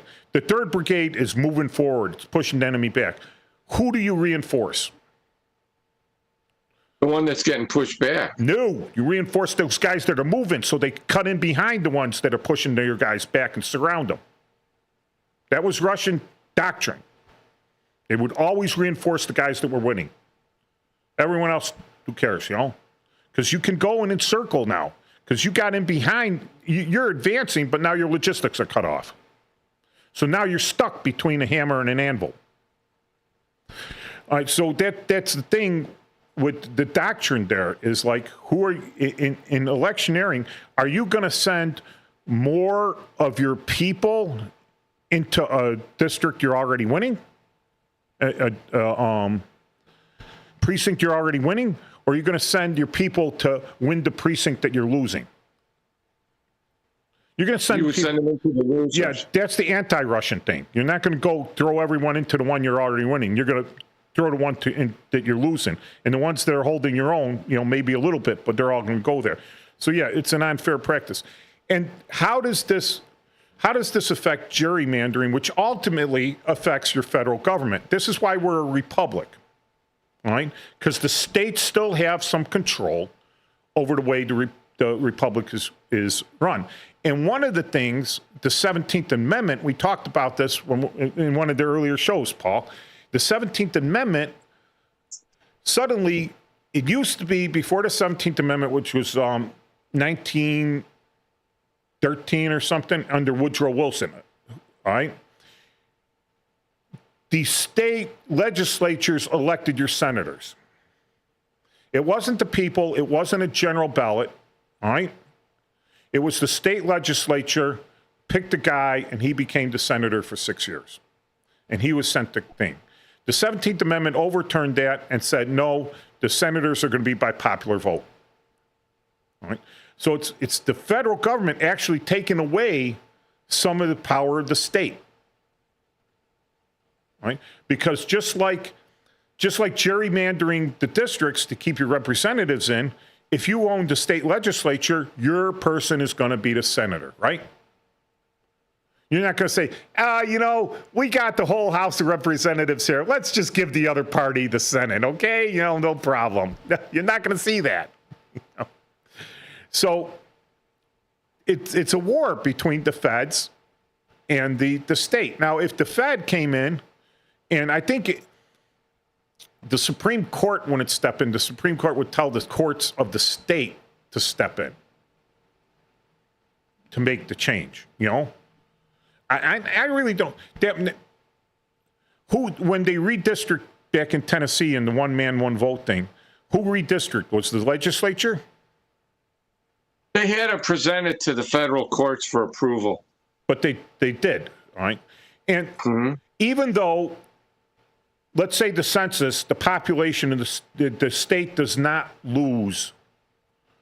The state doesn't lose representation. So the state still has 5 representatives. So why would you redistrict? If you haven't lost any, why would you redistrict? And the reason being is because inside the state, you have a dynamic movement of people. So you have either population centers decreasing or increasing in other areas. So the people that are represented, the amount of them have changed. And therefore, because of the census, and this is why it became a federal issue, all right? Because the census says you have to have a relatively like number of people in each district over the change of like 40 years, right? I'm sure that one of these districts had 500,000 people and one had 1 million. And that's not close. That's not reasonably close. It's a 2-to-1 odd, right? So you have to redistrict to make sure that they each have as close to 750,000 as possible. And the census determines where the people are living, how many people are living in this area. And I think they do it by a 1 square mile area, and they say there's 10 people in this square mile, there's 100 in there, there's 100 in there, and that's how they break down the lines for for the area. They add it all up, and they tried to add all those little boxes up to 750,000. But if you do that, and you add in the data from the vote watch, the ballot watchers, the polling watchers with the red lines and blue lines, and you tabulate in that data, then artificial intelligence can build that map that you want it, the way you want it, all connected perfectly with 750,000 people in each area, right? And then that fulfills the letter of the law. Even if these things look like snaky and octopusy or octopus-like, and look octopus-like, or you know, they just strings all over the place, or a weirdly shaped blob. Even if they do, they meet the letter of the law. That's 750,000 people in that district. And the districts connecting it each have 750,000 people, and that's my state. It's good. Now, who can argue with that? There's no argument to that. We don't like the way it looks on the map. Tough. Make a law saying it has to look a certain way. You know, it's like, you know, like when I asked for I needed a letter at my police job. I needed a letter from a cardiologist that said that I was fit to go back to full duty after a tour in Bosnia, right? And the Army said I was fit to go home, right? I had a good ticker and everything. And I don't remember getting sick or anything, but when I took the physical for the police department, they said I had an abnormal, what is it? ECG, electrocardiogram. Well, by abnormal, there's a range, and you're either within range, or you're better than average, or you're worse than average. Well, I'm on the better than average side. All right? But the guy's reading this, I'm not within range, therefore I'm abnormal, abnormal. Therefore, I need a letter from a cardiologist. Right? The department wouldn't give me, I asked the department to send me a cardiologist. They go, no, you got to go to your own. I went back to the VA. I saw a cardiologist. He says, what do you need? He says, I need a letter saying I'm good for full duty. He pulls out his prescription slip. What's your name? I go, Detective Tuman. He goes, Detective Tuman is fine for full duty as a police officer. I brought it back. I give it to the person at the medical section. They said, this isn't what we want. I says, hold on a second. Hold on. You said you wanted a letter from cardiologist. That's a letter from cardiologist. Stop. Done. I'm done. You didn't say it had to be gold embossed. You didn't say how many pages, how many words it had to be. You didn't say what font. You didn't say whether it had to be on this sort of paper. You didn't say whether it had to be annotated or my mother had to sign it. It's all you told me. I says, okay, you don't send me back to full duty now. I'm filing a complaint with the Department of Labor over the Soldiers and Sailors Act because I think you're denying me this. And I was back to work, right? So here's the thing. It's the letter of the law. You got 750,000 people in this district, and every other district has 750,000 people. They all connect. There's no separation like, oh, well, this bubble over here belongs to this district. They all connect. That's gerrymandered, all right? They didn't say it has to be 50% one party, close 50% to other party. How could they have said that when they didn't know that there was going to be a two-party system in the future, that it wasn't going to be a multiple-party system like in Parliament? So what do you think, Paul? You think I'm on track here? Right. Yeah. You are. And, you know, I'm not, again, Paul, did I go to law school? No. So did I? But you played it on TV. And all my clients go to prison for life. That's what really happens sometimes. Yeah, I'm the worst lawyer ever. They all go to prison for life. Ask any public defender. How many cases did you win? One. How many one of them? Okay, that's your job. But all right, so you got people out there that have even less legal training and expertise than me that are on the television. And this is funny, right? This is funny because they do have legal departments at these television stations, right? These law people, these news people, these talking heads, these editors in chief, they all have their opinion. And do you think they run it through these lawyers? No, not all the time. Not even close. The poor kid up in Kenosha. You know, run that one through a lawyer. Dude, you're a multi-billion-dollar international conglomerate, and you're going after an 18-year-old kid. And you're calling him all these names and everything, and you have no proof of it. But you loved it because you had your media circus for a while, and now we're spending, what, $270 million because of you. Right? And, you know, you look at this stuff like that. So what I want people to see is when they're screaming about gerrymandering bad, since when? Really?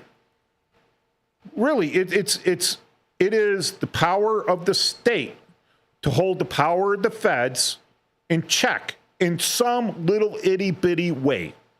Some little itty-bitty way, you got the state, right, holding check on the federal government. And we fought a whole war over that stuff.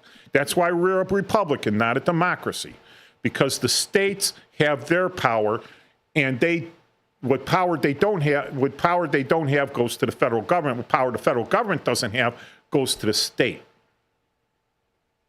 And so the way you want to change this stuff, anything, if you don't like the way your districts are gerrymandered, then go out, have grassroots, and as hard as you can, start electing people in to change the gerrymandering, to change the districts to suit you.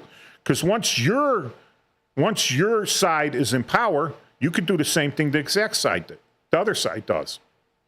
There's an effort ongoing. There was a story on WGN by Ben Bradley that there's a push now to get a nonpartisan commission involved. Is some of the guys like California? No, in Illinois, who even drew the last map that says it's a little bit too much. And there's an effort in Illinois to change it now because of the same reason. So maybe people should look into that and contact whoever they can and either try to get on the commission or try to get proper representation on the commission so that we do have a fair and balanced election in our own state. The hypocritical thing is we're hiding out these people from Texas. And I don't think that's an envious place to be in, especially with our own history. Yeah, here's what Paul, too much. How much is too much? Now, I was in this situation as an interrogator, and they have this thing called behavioral science consultant team, right? And they're supposed to be on your side. They're supposed to be telling you, well, every time you ask this guy this question, he gets this tick or he gets this, or try to direct it this way or this way because, this is the way you're hitting him on the right approach. You just got to hit him a little more on this way. And, it's for them because we had a lot of young kids, 18 years old, no life experience. And I get this one psychiatrist telling me, I'm approaching the edge. I'm approaching the line of what I can and what I can't do. Then I'm approaching the line. I says, did I step over the line? He goes, no. I go, well, how far a line should I be? A foot? A yard? A mile? 10 miles? Should I not even get into the booth because I might step over the line? You tell me where the new line is, and then tell me that's doctrine now, that you had it approach doctrine. Because I know my job, and I'm not crossing that line. I know where the line is. I will walk the way you said to the line, all the way up there. All right, to get the information I need. I will not step back from that. I will do what I have to do. I will not cross the line, but I'll do what I have to do. That's the thing. How much is too much? If it's within the letter of the law, it's not too much. That's correct. All right, so we're going to break. This stuff is really moving. I get passion. I'm getting more passionate than I should be, I think. No, you're fine. All right.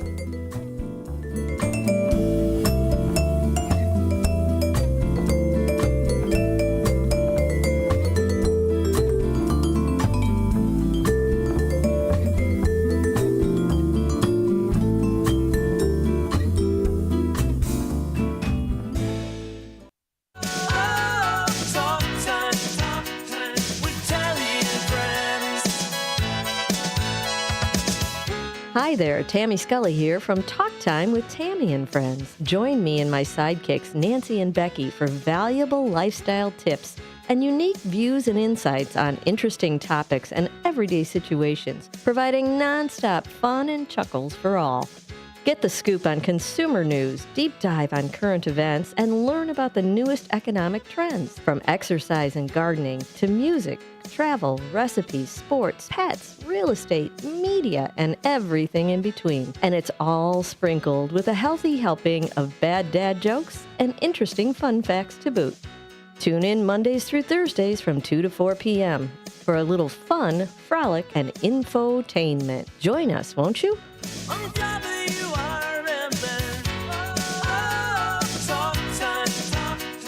If you turned 65 recently like me, it's important you find a Medicare Advantage plan that gives you the coverage you're looking for. But finding one can be difficult. The best thing I did, and I suggest you do the same, is call a licensed insurance agent and let them walk you through your Medicare Advantage plan options. There are so many benefits you have access to, so make the call now and let the representatives explain everything to you. Our licensed insurance agents can offer you a variety of Medicare Advantage plans. Plus, the call is free, the information is free, and there's no obligation to enroll. We're here to make it easy for you to select a Medicare Advantage plan that may work for your needs. Finding a Medicare Advantage plan can be easy if you do what I did. Make a quick call right now to learn more. Thank you. 800-433-3082. 800-433-3082. 800-433-3082. That's 800-433-3082. Kids today live in a world full of social pressure, bullying, and substance abuse. LEAD has a solution. LEAD connects law enforcement agencies with schools to deliver tested, proven, and effective anti-drugs and violence training to kids. Learn more about LEAD, Law Enforcement Against Drugs and Violence, and our work to create safer, healthier communities at leadrugs.org or on social media at We Are LEAD. Sponsored by LEAD, Inc.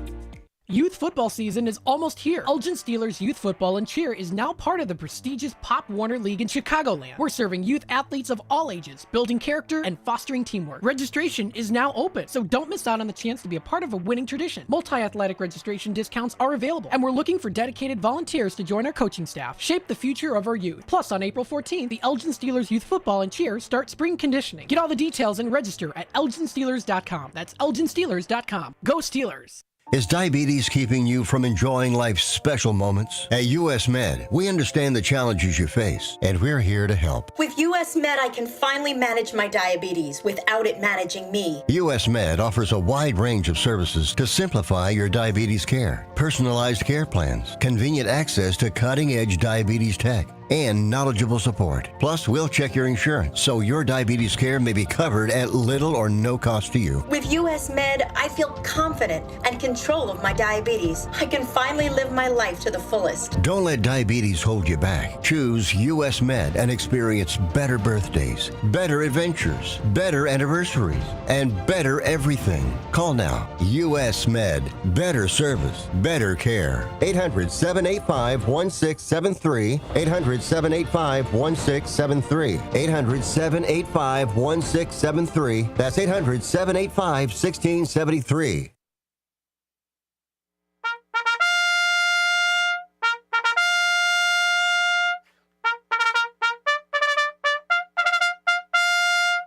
Fix Banettes. Brothers and sisters, we're back for the last quarter of the Chief Guard of the Republic radio show with your co-hosts Michael Tuman and Paul Burvitt. Every Saturday, noon to 1 or noon to 2, depending on the White Sox schedule. Call us in at 847-931-1410 or text us up at the magic Google number, which comes out of, New Mexico, 505-926-1410. Or you could hit us up in the YouTube live chat channel on the WRMN 1410 YouTube Live. And if you want to catch any of our past shows, some of them have had a little technical difficulties, but most of it's there. You could go to the Chief Guard of the Republic YouTube channel. If you need further links, you go to cgr.scilink.net. If you want links to all of my novels, and I wrote 13 novels. If you want links to my novels, they're on Silink.net. It'll take you to the Amazon page where you can buy them. Some of them are also available at Barnes & Noble. So just look up Michael Tuman and on Amazon, Michael F. Tuman author. I think one of the books that'll come up right away if you put in Under Platoon. I kind of like Under Platoon. And, is it weird and narcissistic if I reread my own novels and enjoy them? It kind of calms me down. Sometimes I just need to reread it. I says, I don't know. I wasn't that drunk when I wrote that chapter. Yeah. But, all right, so like I said, it's the letter of the law. I don't agree, Paul, that a bipartisan commission on setting up the districts is a good idea, because they're a commission, all right? They do it, and they're human beings, and they're susceptible to corruption and influence. What do you do with a jury when they've heard the whole case? You let them deliberate. And how do they deliberate? In secret. In secret. They're sequestered, right? Sequestered. So even if they have to go home on the weekend or something, if it's not that important of a case or whatever, they're admonished to not talk to anyone about the case, to not watch the news or anything else, right? So you set these guys together, and you set these guys up in a motel or whatever, a 5-star hotel, or better yet, a maximum security prison.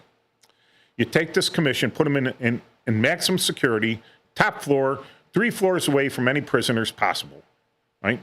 And you have their food brought to them. They have facilities there, and you give them the map, and you give them all the census information, and you say, okay, deliberate. We want a congressional map out of you independent people that we picked out of the hat randomly. No one's influenced in this, right? We want you to give us a map of California to break it up into its districts, because they do it by the commission there. That sounds like the perfect way to do it, because they'll get it done pretty quick. But I would have actuaries and accountants in there, and trained analysts to analyze all this stuff to make sure everything's fair and square. I'm seeing a movie. Where another novel. It's like The Prisoner, like an island, and then they're there, and their only job is to come up with the redistricting. And the village, they can go. Your actuaries are there, and we're all number 6, number 2, number 9, 42, and then they don't come out until they don't leave the village until they got the map. If you desequester a jury and let them go home, can you guarantee 100% that no one will talk to them about the case and that they won't watch TV about anything like that? No. No, you can't guarantee that. So can you guarantee that this commission isn't being influenced by secondary or third parties or even fourth parties indirectly to make decisions on the redistricting? No. No, you can't, right? Can you agree that the state legislature is going to work in the best interest of itself to redistrict?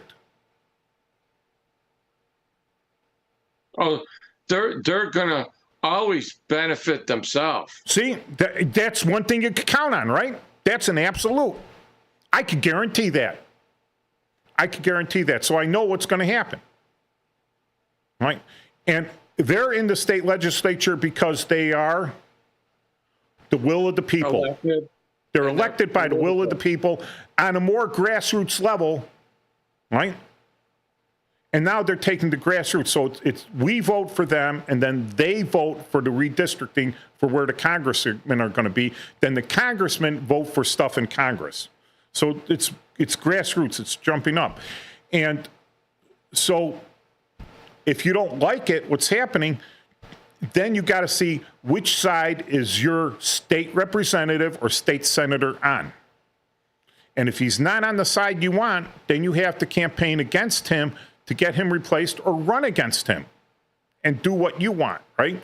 That's our thing. You're not going to There's not going to be riots here. What did they do? Oh, I was elected in to do a job to keep the government running.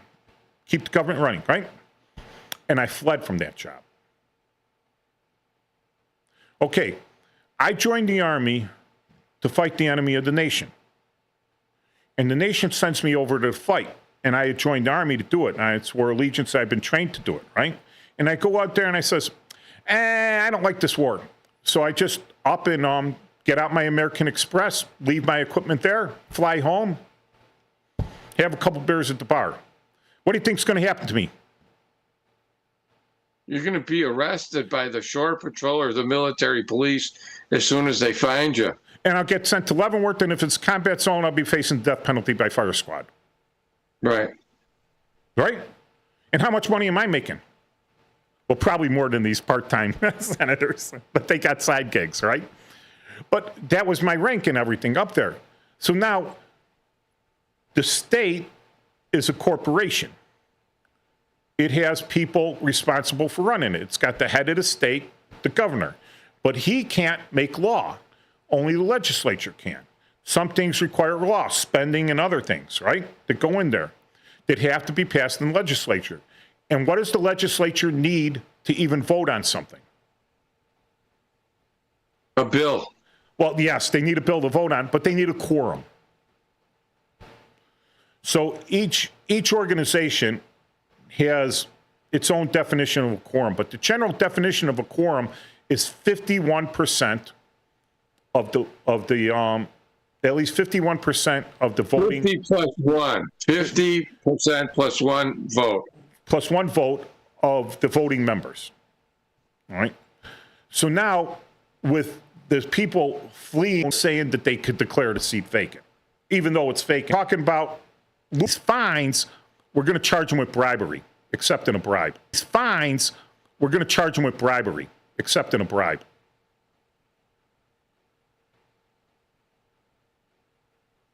Because that's not what you can use campaign funds for. And that's a fine on you. No one else can pay your fine. So if they're paying your personal fine and you're a sworn officer of the court, you're sworn in, a leader there, and someone's paying something for you, then he has influence over you. So that's a bribe. That's an outright bribe. So I could see them get charged with this. So this stuff is going to start coming out of their pockets pretty deep. And I don't think that, again, I don't think it's thinking about the secondary and tertiary effects of this case. Because now if you got to pay it out of your own pocket and the party can't pay it for you, no one can pay this for you, you are taking actual loss for what you did. So I'm glad you're standing up for something and paying for it out of your own pocket. Like, who's paying for these hotel rooms? And if there's a warrant issued for their arrest, whoever's paying for their hotel rooms is guilty of what? Aiding and abetting. Aiding and abetting the fugitive, yes. Now, do you think Texas is going to get UFAP warrants on them? I know that they've got the FBI involved in it, and they're going to try to do something like that, which would be a good thing to get them back there and see what happens. Yeah. Well, thank God we won't have anything like that in Illinois for a while. Okay, so now,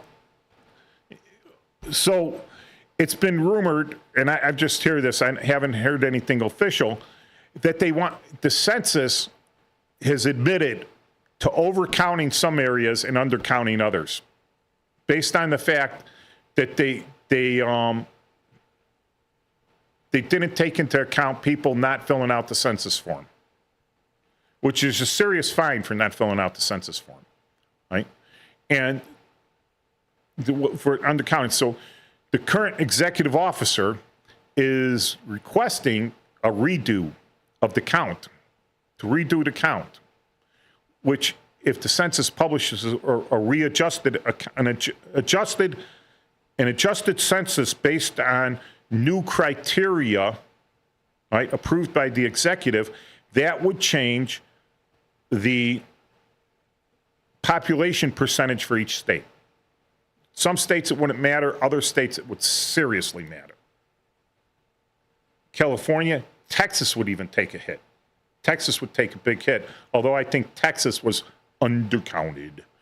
And Illinois would take a big hit, and New York would take a big hit on those because things were overcounted there. So what do you think they're going to redo the census? I think they might, but I'm also of the opinion, because I looked at this number. Even if they do, okay, it's still going to not really matter in terms of the electoral college and stuff like that, because even if Illinois lost 2, they still have 15 or 17, whatever. And say New York lost 3, they still have like 40. And say New York lost 2, they still have like 26. They still have like I think they have 38 maybe or something like that. And even if Texas increased, they're only going to get an extra 2, or Florida's going to get an extra 2, and maybe Indiana will get an extra 1. Okay, but it would take several 10-year election cycles for it to have, as far as what we know, a big impact on our voting and the electoral college and things like that. But what it would do, it might accelerate decline in states like Illinois and maybe New Jersey and things like that. So and in terms of, improving, I mean, you have other issues, where you have the housing market's tanking and a little bit in Las Vegas, and the taxes and the insurance are going up in Florida, and it might not be an ideal place in the infrastructure. I hear stories that there's terrible traffic jams in Florida and stuff like that at the rush hour and things like that. So that it might, as it were, seek its own level, and then maybe other states, like the Carolinas, will get more influence, or Tennessee or Arkansas. So and maybe in that perspective, things would even out that way. But you don't know. I mean, we don't know what we don't know 100%, and but we do know that there's still going to be big voting blocks that'll still exist still in Florida and in New York, New Jersey, Texas, Illinois, and California. And so I don't know. I don't know. I mean, it could have some impact. Whether it's going to have a large impact, I'm not so sure on that. Yeah.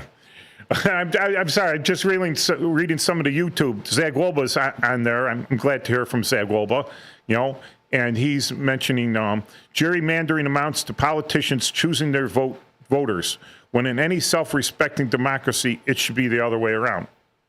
Well, yes, but that's the way it choosing. I'm explaining that it's at a grassroots level. We choose them, they choose districts, then we choose people within that district. All right, yes, that's what gerrymandering is all about, but it's fair for both sides. Cleveland Dennis is mentioning that Kenosha, Wisconsin is part of the Chicago Federal District. That's for prosecutorial, it's not for representation. Kenosha's in Wisconsin, federal representation goes to Wisconsin, and it's not connected to Illinois. So the Wisconsin, I think Wisconsin is done by commission. All right. And the last time it had to be done, the Wisconsin Supreme Court had to step in and said, this is the way it's going to be done. That was recently. That was within the last 3 years. Yeah. But we know that the one of the things with the Supreme Court in Wisconsin, too, was that it was on the edge. And the Supreme Court in Wisconsin is elected. Liberal. Yeah. They're elected. So they're not appointed. They're actually elected as Supreme Court justice. And they're now liberal, too. Yeah. So they're now liberal because other things, right? Other things going through that.